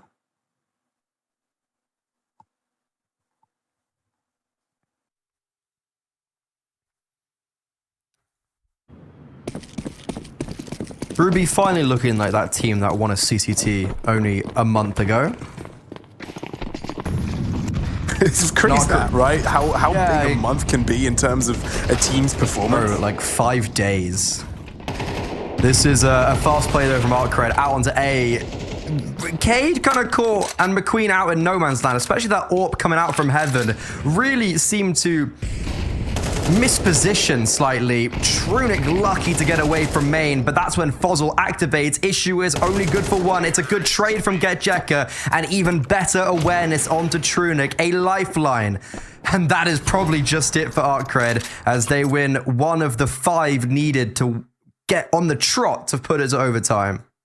I mean, it's another clutch for GetJekka, right? He's been racking up some of these numbers, right? He's been one of the main reasons why ARCRED is still in this game. Quite literally the reason as of the previous round. So, yeah, okay, that fast approach into the A site worked pretty nicely. You know, you're able to trade out your players, you get the right steps done. I wonder how repetitive this can be, though, and it looks like they're going for very much the same. Still, trades underway. Ruby well equipped for this defense. Plenty of players around, plenty of bodies to throw at the problem, and the job is done. 13-8 is the score, and Overpass is well and truly coming in a few. Fool me once, shame on you. Fool me twice, shame on me. We fail on A once, but we ain't failing the second time. And overall, that's a superbly clean CT side coming out for Ruby. Quite literally, the only rounds they lost were 1v2s from GetJekka, and apart from that, it was basically flawless. And it's very disappointing for ARCRED, especially how those first... Not sure. I couldn't tell you who actually won that. I forgot who was on the T side.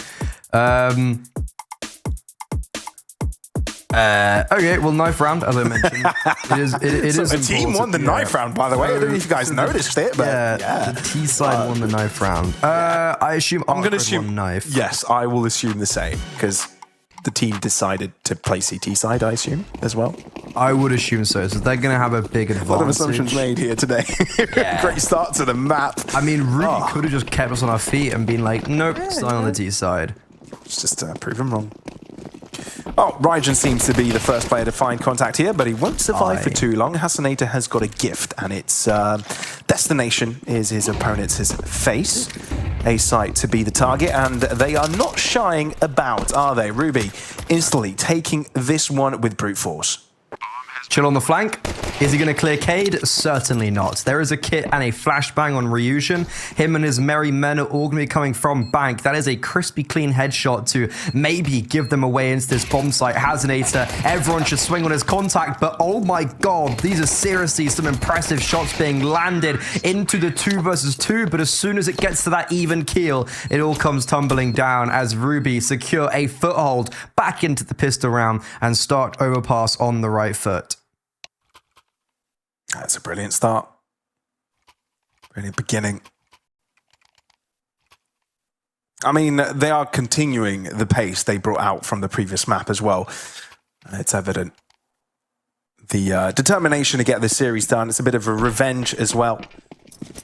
And if you've just joined in on the action, it's been an action-packed best of 3 so far. Very, very close 2 maps.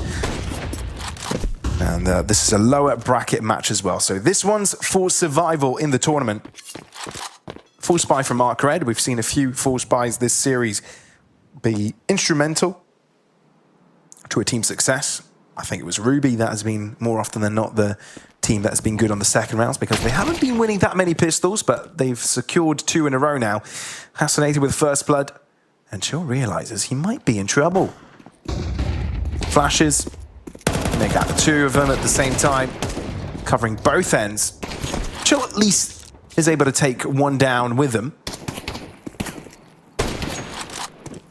But the DSSj is going to get tagged down and replaced by Ryujin. Double scouts in park. This is entertaining. 1 in, 1 out. That's it's bold from Get Jekyll just to launch himself around the corner with MP9 like that. That's one way to put they're it. all chilling together. Did you It's see definitely that? one way to put it. Bro's just really confident. Yeah, he can beat any rifle at that range with an MP9, right? No. No, that is not right. Okay. Well, if ARCREDs are looking at positives, most of the kills did go to the Galil player. So not much stacking going on to the MAC-10s, to the SMGs, to the cash builders. But that's just looking for scraps. A pistol stack, 5 players strong, out on long, and the 2 players, fully telegraphed positions, are spotted and dealt with in quick succession. Good start for Ruby.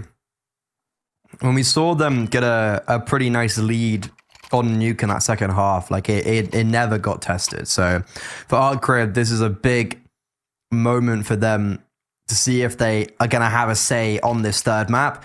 Ruby, by choice, moved it away from Mirage and onto Overpass. And an AWP out for both teams straight away. DSSj, this would be the first kill for him as he tries to get aggressive on A. He reveals that the AWP is in action, but quickly fades away. Ryujin, that's a very bold swing.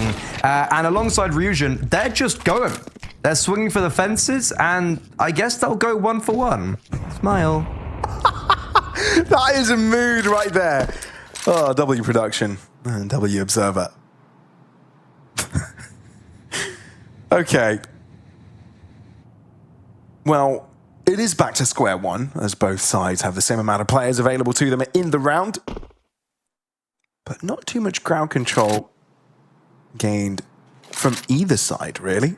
Sure, we saw an attempt at a push and pull early on from ARCRED, but it was just a push.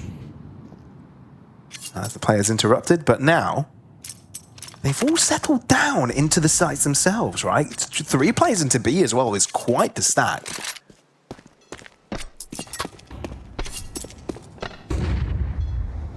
Yeah, this is a good read. The AWP is just on A, just saying like, hey, no one's here. But ARCRED starting to get a little bit fidgety. Flash in, and McQueen not blinded. 2 spotted in connector, but ARCRED, they've lost a player, and they might not realize there's 2 in Monster waiting to come through. Molo in towards barrels. That forces Get Jekker out. He'll get one before he falls. Issue is, it doesn't really matter if Ruby are able to just to trade out, as they have that advantage. And now DSSj. Oh, man. That is unlucky.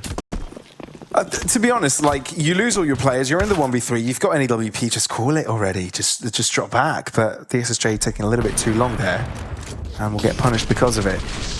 I think you mentioned it right there, Freddie.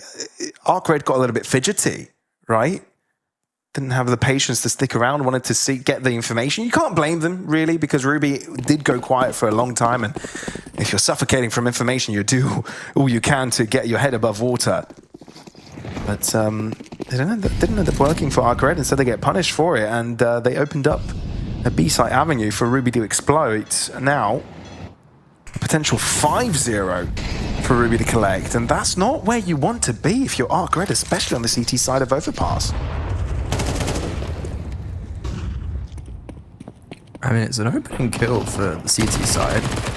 And, oh, you've cursed it, haven't you? Like, that's exactly what we do, right? That's what we do for a living. Say, like, oh, this team's doing well. You know, it's a great start. You don't want to be going 0-5 down on the CT side, do you? And then, boom. The Force Bites, the Deagles, the MP9s, and a good rotation. Similar to last round, there's 3 players here, but this time they're not going to be caught over-aggressing. They're going to be in the right place at the right time. That is a very bad smoke from Chill, but it's a very good shot. So who cares if you can use util, if you can click heads, and oh my god, yep, sit down. Oh, I don't know how this is going on. It's happening again. I think I can now count on the fingers of 2 hands the amount of times we've seen a turnaround like this, where the pistols beat the rifles at a moment where it's least expected.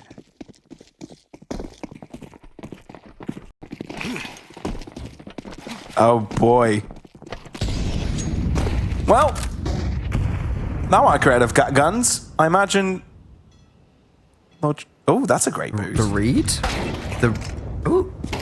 Ryzen instantly shut down. I'm kind of surprised that it's kind of strange that he almost expects it and then doesn't. I don't know. I guess 4x3. Oh, that's a weird way to lose the opening kill. You don't see that every day. Maybe tunnel vision. Yeah, maybe he's just Yakindar and just like sits in his monitor. Yeah, maybe it's just like a couple centimeters away from that screen. I think it's really funny. Sorry, speaking about Yakinda, one of the funniest things actually that came about him is that MIBR was saying, sorry, not MIBR, Furia, wrong Brazilian team. They were saying that they have to really cool more than they would normally because Yakinda literally can't see the minimap. That is funny. That is very, very funny. All right, well, it's still 3v3, but Trunic barely holding on to life. It's a big struggle to get DSSj in the ground, but thankfully McQueen's there to help out. Trunic finally goes down. And the 2 ARCRED players are grouped together in their effort to defend this A site. That molly drops at the perfect time. This will delay the approach from Ruby. Oh, be careful. But gradually closing up the distance. Bank covered by Ryujin. Smoke to cover his opponents, but no, they are visible to him. Goes for the spray, successful on McQueen. Fozzle, he's going to have to chase this one down because he's got no space to safely put the bomb in the ground. Gets the one, but all Get Jekker needs to do is hide away because round secured either way. Very individual round coming out there from McQueen at the end. I don't feel like there was a need to go and just swing solo. At 2v2, there's a smoke down the bomb site. Maybe just plant the bomb in, yeah, right here. Like, he has the bomb in his hands and he swings. And that's just round over as soon as he dies. Poor, though, from Ruby, as they had the advantage. They get that opening kill from courtesy of McQueen. And then they can't trade out the AWPer and toilets. And sure, it's good reactions from ARCRED. We've seen them actually situate themselves majority of the time with the majority on the right bomb site. And that's exactly what causes Ruby to go lacking. They just don't expect 3 players to be there, and on top of that, it's bad trade. So ARCRED, they're starting to build their way back into Overpass. However, it's from the frying pan into the fire as ARCRED, the heat's going to be kept alive. You can see Ruby are buying back in. First up, though, attack balls. Of course. As we get everything sorted on the server.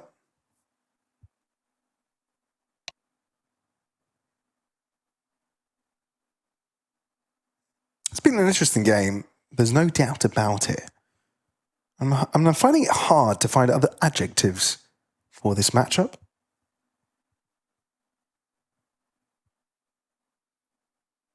Unorthodox, maybe, would be a good way to describe it.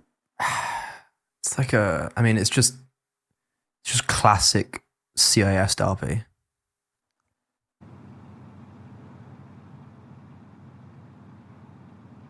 Yeah, but it's not like the best CIS teams competing at the same time. Far from it. That's why. No shade to the teams. No shade to the teams. They're still in the Ruby tournament. are CCT champions. They've won an online major. Yeah, and ARCRED are on a 3-match winning streak. You know, this is by no means low level, but it's not the highest of level we've seen from these squads generally. All right, are we rating skins here? And we've seen a Hyper Beast. I don't remember the name of this one. I feel like the observers have done a great job of illustrating the A4A1Ss. I feel like some good ones out there, especially with the market crisis right now. There could be something good up for grabs. Did you lose any money? No, I don't own any knives. I actually those are the ones that lost value, really. I bought more cases in the dip. Good man. Ooh. That's an opening kill for ARCRED that goes awry. Chill spams and gives away his positioning after being blinded, I think it was.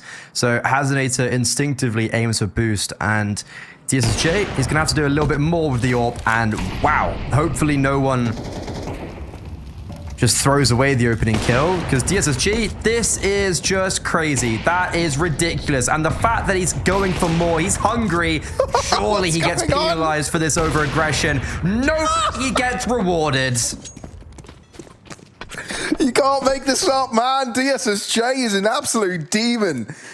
A quad piece. Yeah, let's watch this one again. Sure, the first positioning is brilliant. Second drops back to another level. That third was so unnecessary, but so necessary at the same time. And when he saw McQueen, he could smell blood. He wanted him so damn bad. And the fact that he just jumps in front of his face and connects with a no-scope is the icing on the cake. What on earth did we just see? This is kind of exactly what we were just saying in the break, right? Like, this is CS Tier 2 Derby, like 1.0. There are some exactly brilliant players in this, right? There are some great mechanically skilled players. Yeah, exactly. Like, you see it there, right? You just see how kind of ridiculous they are individually. And that's realistically why they've kind of got to this point. Sure. Maybe not for their tactical minds. You know, don't want to say they're all not tactically minded, but it's for just like, oh, they can go and kill all 4 players. Very fast and funky Counter-Strike, and yeah.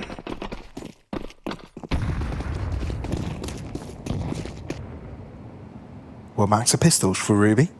And boy, how the turntables. I feel like this, as well as Nuke, are very similar in that way. A team just, and Train as well, 4 rounds in a row for a team, and then Bob's your uncle. Everything's changed again. Although that's not the right way to use Bob's your uncle, is it? Bob's not your uncle. Bob is not your uncle. No matter what he keeps telling you, he's not your uncle. Report to the police. Call that out. There's an imposter in the house. DSSj misses a shot, equals move further forward. Okay, buddy. He wants to keep on going, dude. 4 kills in the previous, finally. 3 now. I actually am glad someone's finally killed him. That's 7 out of his 10 kills in 2 rounds. And all of them have been repeaks. Well, the first ones are never repeats, are they? Well, not always. You're right. Okay, well, 4-4. Equilibrium restored on the score sheet. Ruby's got another buy in them. And ARCRED are building themselves an economy. 4 rounds ago, Freddie, we were talking about how Ruby had a brilliant start. And that ARCRED are kind of letting them get away with it. Boyd, how do things change? How do the turns table? How do the chairs table? How do the musical chairs? Because you move. Get it? I don't really know if I get it actually. That's the most real thing I've ever heard you say. Oh, I would love to know where that flash just got stuck, because okay, that flash genuinely just vibrated in the ground. Welcome to Counter-Strike. Another there's 5 players here for the CT side. What am I missing? This is a good boost. It's red though. Ooh, yeah, they're all in short, but they're gonna go, oh, we've got an opening kill, let's go B. No, the whole team's here. But they're flashed, at least at the first instance. Chill can't get the trade back. That is massive stuff from Fossil and Cade. And they keep it going. You jump up for that? Oh, thankfully for Trunic, Fossil is around to help, but this is special. This is a special level of Counter-Strike. Ruby, they lose, well, they allow their opponents to reach their score, and they're right back in their winning ways. I would love just hear the reactions of Ruby after that round to be like, wait, they were all there? Like, yeah. I mean, they just figured that out, right? There's no way they rotate that quickly. So... Oh yeah, they were like, that for sure. Yeah, like no, they were all there. If I was ARCRED though, and if you've got all 5 players there, if we're speaking about, okay, getting aggressive, I would have liked to see maybe like calculated aggressive, not just a boost, right? Do something together with util, or even when you are boosting, have some util thrown out. Regardless though, Ruby straight back to the B-bomb site. Luckily, the whole team isn't here on the other side, but Cade's gonna help out ARCRED as he just kills his teammate in the back. McQueen looking to see if he can replicate his adversary with some wacky AWPing skills, and no, it's gonna be ARCRED just instantly snatching back this even 5-5 scoreline. No cigar for Ruby. Freddie, you know what? We've seen a lot of things this series, right? We've seen a lot of different interesting moments. Do you know what we haven't seen? Zeus kill? A tactical timeout. No, we have seen technical timeouts. No. We have definitely seen tactical timeouts. Oh, have we? Okay. As much as that would be really funny if that was true, I'm pretty sure we've seen even one this map. We've seen this boost before though, and it's worked, but this time they're not going to get anything as there ain't nobody there. There's an elephant there. I have got a really funny and humiliating clip from maybe, I think this is 3 and a bit years ago. It's me and Mr. B-Dog on some like random, I think we were doing like ESL broadcast, like somewhat like some like some company. We were doing like, it was really weird, but it was fun. And Brandon zooms, like it zooms into the elephant, and I go, like we're like giraffe. Like we were going through the animals in party. It was like giraffe, there's another one. And then Brandon goes, and an elephant. And I go, wait, that's not an elephant. And it's just silence for like 15 seconds. And because like I realized as well, I was like, oh my God, no, that is an elephant. And there's just absolute silence. And Brandon's like, yes, Freddie. Oh boy. I just completely forget what an elephant is. Yeah, and we've completely forgotten what's going on in the round itself. 30 seconds on the clock.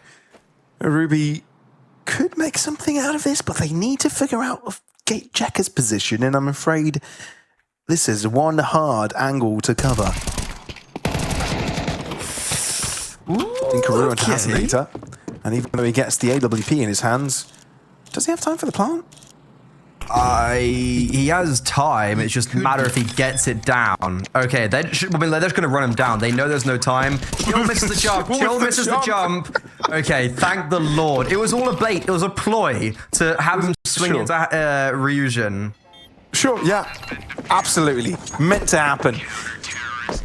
And ARCRED end up getting the win because of it. How about that? ARCRED in the lead after what we saw is crazy. But credit where credit is due. Some of these individuals have been superb, right? DSSj with the openers. We've seen some of the others now step it up. Ryujin get Jekka.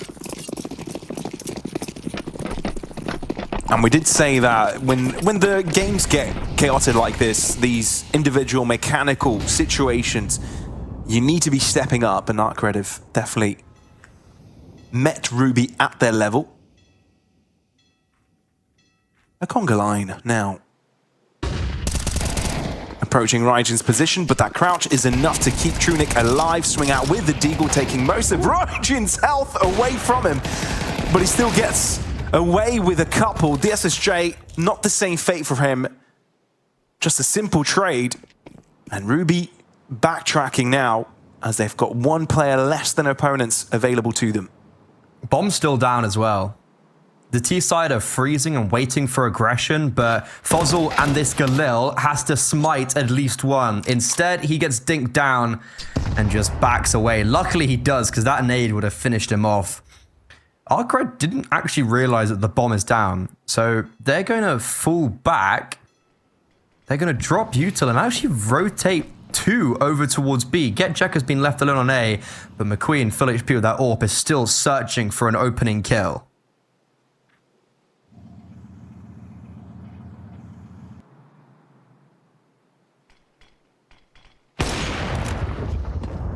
McQueen, that's a step in the right direction. But limited time to get things across the line. Smoke will provide Chill some extra space.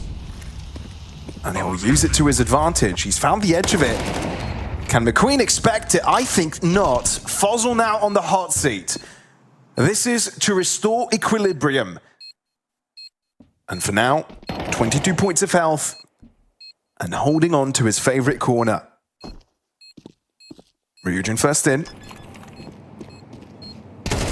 Does go for the lazy peek, provides the opportunity for Fozzel to find the first peek. Now Chill goes for it and finds it in time. And with the kit being available to him, the defuse will go his way. ARCRED, albeit the struggle at the start of this half, end up being in the lead 7-5 heading into the next.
So five being the score seems like it's a bit strange, isn't it, Freddie, after what we saw at the start? Yeah, it's funny as well because it's a 7-5 scoreline, which has been consistent throughout the series. But this time for ARCRED, the first time for ARCRED, normally it's Ruby in the driver's seat going into that second half. But on the T side, ARCRED, they have their step in the right direction, but this is going to be difficult. And I'm not too sure if I have much faith in their attack, but I do have faith in DSSj. Well, it looks like it's going to be an early jump outside of long, but Leslie go to the toilet area to close up on the A site push, but this has given Ruby plenty of time to have defenders over. And it's all a rouge, all an obfuscation, because in through connector they go, and B seems to be the target. This is classic matchmaking, things you'll love to see. The snake strategy, and it looks like Ruby have cottoned on. They are all here for the party, but it's going to be the first trade going in favor of ARCRED. Now, the question is, can this bomb even get planted? It's taking a long time. I'm surprised he hasn't. Finally, Digits now starting to get tapped in. They know someone's below heaven, but does get Jekka bait chill in? Yes is the answer. It's scrappy, but with all the attention turned to chill, his teammates able just to thrive. Cade and Trunic, a combination of 24 HP, but it doesn't matter about what your hit points are if you can hit headshots. Unfortunately, it's only one, and a great round coming out from Chill. I think the first time I've said that all series. How about that? Yeah? Well, it's always a good time for firsts. 8-5 though for ARCRED as they're back into winning their pistols. We can never get ahead of ourselves in situations like this, right? We are too familiar of what could happen when a force buy is in play from the opposing side, and that is definitely the case here for Ruby. Double MP9, Deagle 5-7 with a few util pieces to boot as well. And ARCRED playing a very patient game to get things going with.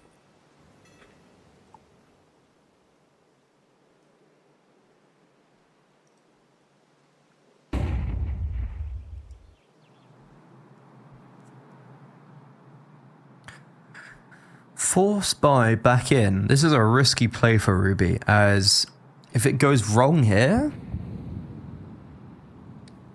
it's basically saying goodbye to any sort of fallback plan. We go into what would be just one gun round to decide the fate of Ruby on their defense. They had the right read. Issue is, surprise. They take all that space towards short. They rotate one player back towards A, but now this monster pop. That is a crazy kill on Cade. I don't think Chill had vision, had stopped moving. Yeah, that's just one of those things that we've come to expect so far in this series. But a monster smoke they will abide by, and they will fall back, and they're going to re-execute. But the washing machine keeps on cycling, and we're just recycling back this B bomb site here.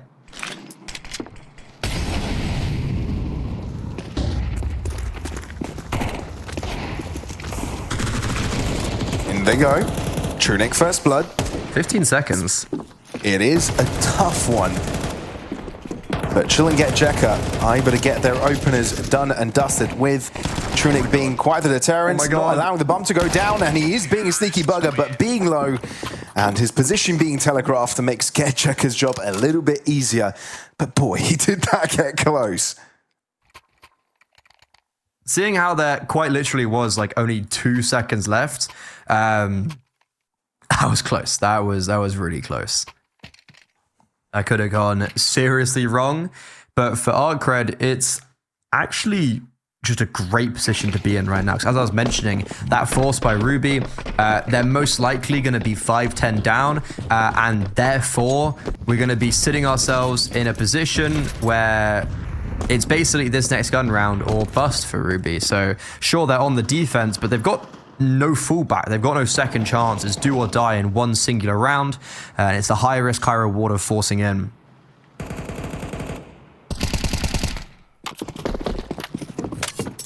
Well, that's an illustration of a boost working out here by Ruby. The solo M4 finding a pick. say you place that rifle in the correct position, this could be a very disruptive round for ARCRED. And it's not only the M4 in the correct position, it's everybody else as well, bar Hasanator. Yeah, well, so Hasanator has picked up that Galil from Chill's dead body, and it's just gone, yeah, B's clear. So stack everyone on A. That's kind of, you may as well, right? When you've got this disadvantageous purchase. Cade boosted up. He needs to get this kill on DSSj and then disembark ASAP. Issue is, that kill's not going to be given to him. And now he's in a really uncomfortable position where, honestly, thank God DSSj doesn't overextend there, doesn't overplay his hand, because if he did, then I've got a really bad feeling that Cade gets that kill, they drop off and they transition to long. But the SMG on the in the Orpa's hand really thrives, and that's ARCRED going to double digits. Yeah, it is. And you're right in saying DSSj had a pivotal role to play there, right? If he, because that is quite the turn. I think it was close to a 90-degree turn to kind of collect from one player to the other. So for him to turn around onto Cade there, who had a rifle in his hands, was dangerous. Hasanator will try and disrupt a little bit at the end of this round, but nothing much will happen because of it. And yes, ARCRED are getting to that big 1-0 after this bomb's explosion. Cash in pocket, though, for Ruby now. And if they're ever going to start a comeback campaign, now would be a great moment to do that.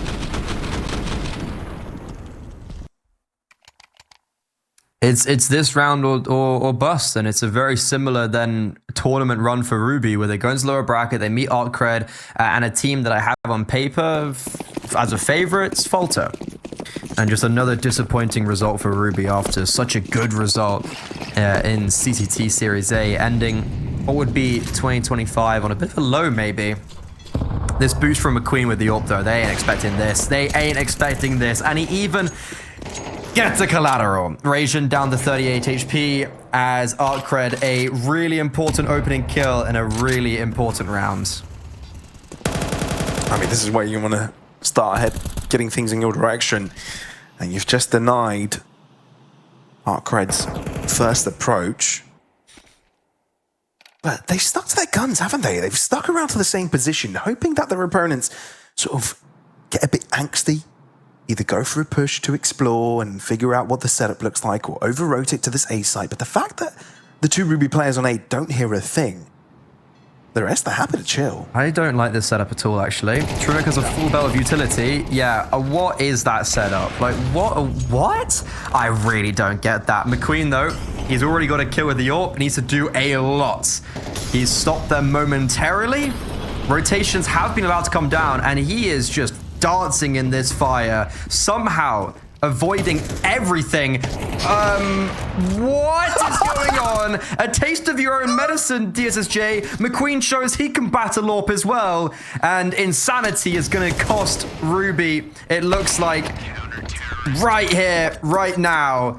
That was a very bad setup, but ARCRED can't capitalize upon it. I'm telling you, McQueen is a ninja. He is an absolute menace.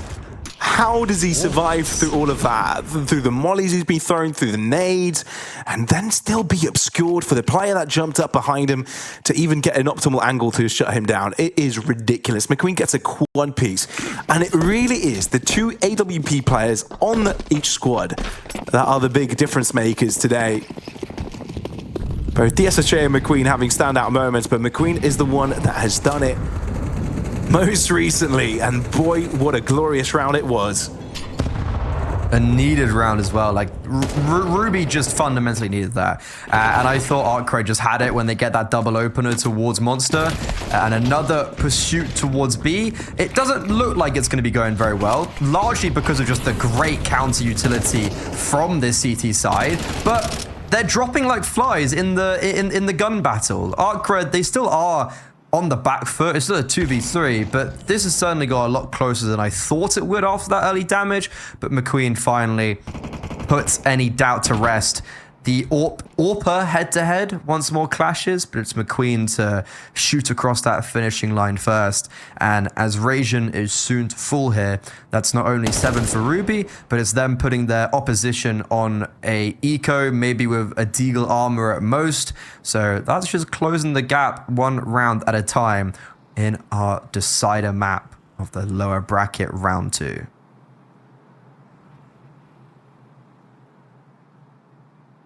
"30 seconds, though. Let's give him the benefit of the doubt. Unlikely, but imagine. Spot out a pixel. He secures the kill. The Hasanator has to turn to the balcony, but doesn't even get the first step done. It was a tough world, but that world he hopes would have opened up and gobbled him whole. But here we go. The pistol round now for ARCRED means Ruby have a brilliant situation on their hands. They can close up this gap down to 2 rounds, and there's no longer a comfortable cushion for ARCRED to work with.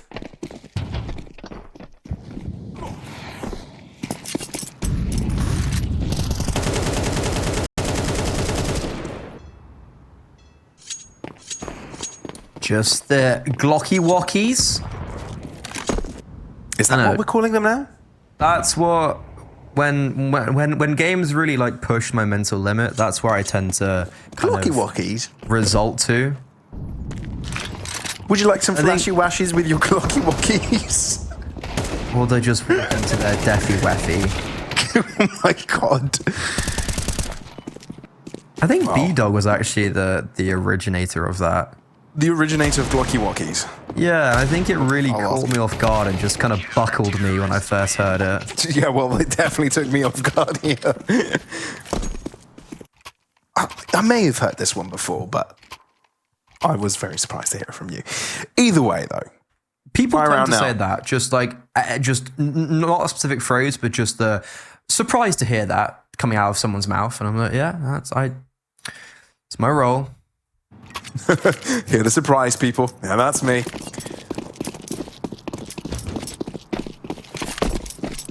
We're going the distance, I hope you know that. We're getting all the maps, all the Look, rounds. this is an elimination game, so both teams trying hard for this. In their own way. That They are nade, trying hard. by the way, would have done a lot of damage, but it missed. I don't know what it hit, but Fozzle clipped something, and that nade would have landed on Rajin. Did you know that all nades are meant to do a lot of damage, but some miss? Fun fact, not many people knew that.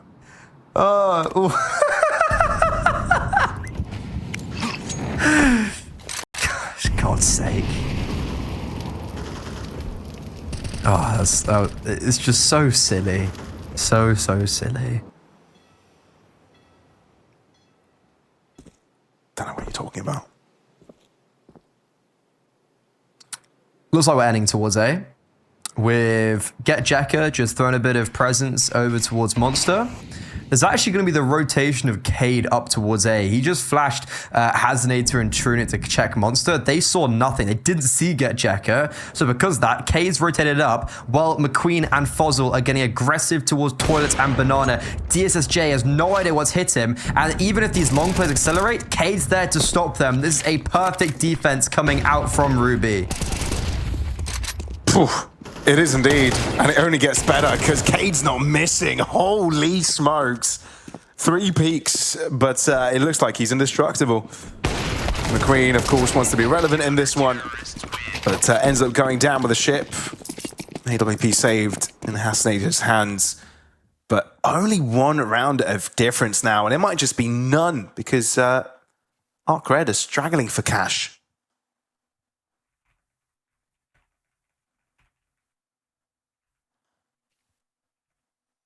It's just kind of a perfect round coming out from Ruby, I'm not gonna lie. Like, that was one of those things where I look at and I'm like, yeah, that round was just well done. And on top of that, the shots were kind of beautifully connected. So happy days for Ruby as they keep this comeback dream alive. They pinned everything on that 1 gun round, and so far, it's all success. Fast connector play. Tech9s, a Galil, no util. So they're just relying purely on their brawn. Is this going to be what rocks the boat? Well, Fozzel definitely knows there are a lot of players approaching, so try and deny the speed of it with util available. But yeah, the rifles are just superior. There's not much the pistols can do apart from the 2 picks. I guess they can be happy with those, but it is 10-10, and considering it was 10-5 moments ago, this is a brilliant place for Ruby to be. They've got the momentum, they've got the confidence. Cade's just having his way. McQueen's AWPing is the only reason why we're in this position. There's antics, right?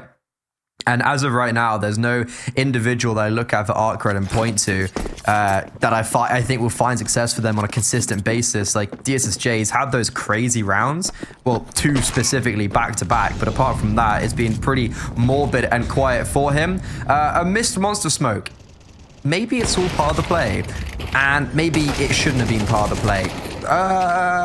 That just shouldn't be allowed. So McQueen dies, he gets outplayed at range, and then Nuke swings and gets a double. Guys, why is everyone swinging? It's just so unnecessary, but sure, 3v3. Well, the approach seems to be headed towards B. And that's where Ruby seem to be mostly prepared for. But it is, as Hassaneted drops further and further back. He could have been exposed there, but he is quick enough to find the exchange. Doing due diligence to clear the back of the site, and it's for good reason. Now they'll be comfortable to put Ryujin in a corner of his own. As the bomb goes down and Nuke and Fozzel look to approach. Nuke being low doesn't do him any favors, but spotting out Ryujin will be the death of him. And Nuke instantly makes the call to run away. It is a bit of a tiptoe away, but nevertheless, handing this round over, hoping to see if he can get a pick on his way out. No, I mean, to be honest, I think if he gets Ryujin, he probably goes for it because he knows Ryujin's below him. But sure, now for they do have cash. Nuke, it's actually, well, they have cash, but that's the fallacy. You think you have money and then it dries up as quickly as you think you have it. Is he still alive here? 21 HP? Oh, okay. For some reason, way exacerbated how much damage you take in that corner. I always kind of get caught off guard because I always think the worst with the damage. But that's, regardless though, besides my antics and babbling, that's first round in 5 for ARCRED and them retaking the lead as quickly as they lost it. I'm sensing a bit of a theme again, Fred. Given the fact that, yeah, I've never called you Fred, by the way. First time. I used to go by Fred back in my stomping grounds of school days. Cool, nice. It's a nice name. No one really calls me Fred anymore. Yeah, Freddy sounds better. Suits you. I like Frederick's my full name. Is that yeah? But the theme. Yeah. All right, Frederick. It's 11-10. It was 10-5 earlier. Okay. Just ARCRED deciding let's let Ruby catch up to us in terms of score and then start winning again. I think we've seen that trend way too many times this series.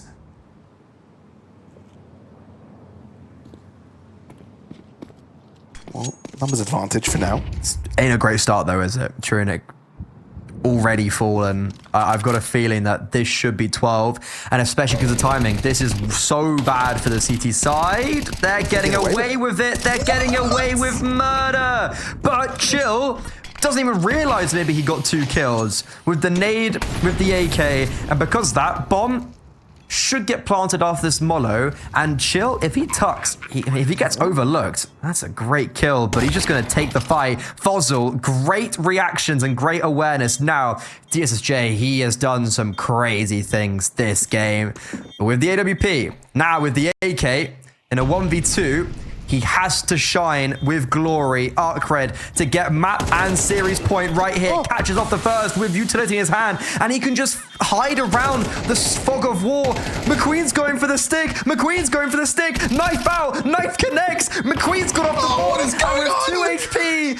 DSSj gets the kill with the Glock, and there ARCRED is. It's unorthodox, but it's map and series points. I'm lost for words.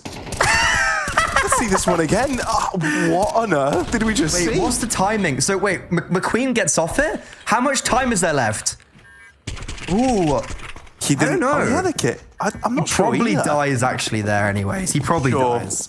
One more knife shot and he does die. So I think he made the right decision to get off of it. But we went through so many emotions that round after Ruby being in a rough spot on the boost and it probably being a tough one for them. They end up getting a pick, surviving, and then continue to fire superbly on the incoming players. Then Chill does some insane stuff, landing an HE grenade and a kill of his own, and it looked like ARCRED were then in control. Then it's a 1v2 because ARCRED lose one of their players early doors, so you think that Ruby've got the upper hand with a 2v1, and then ARCRED win it again off of some crazy antics around the middle pillar of the site. So we've went through so many emotions that round. I don't know if I'm ready for this one.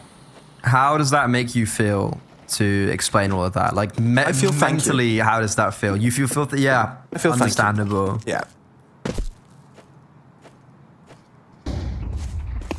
Back into action though.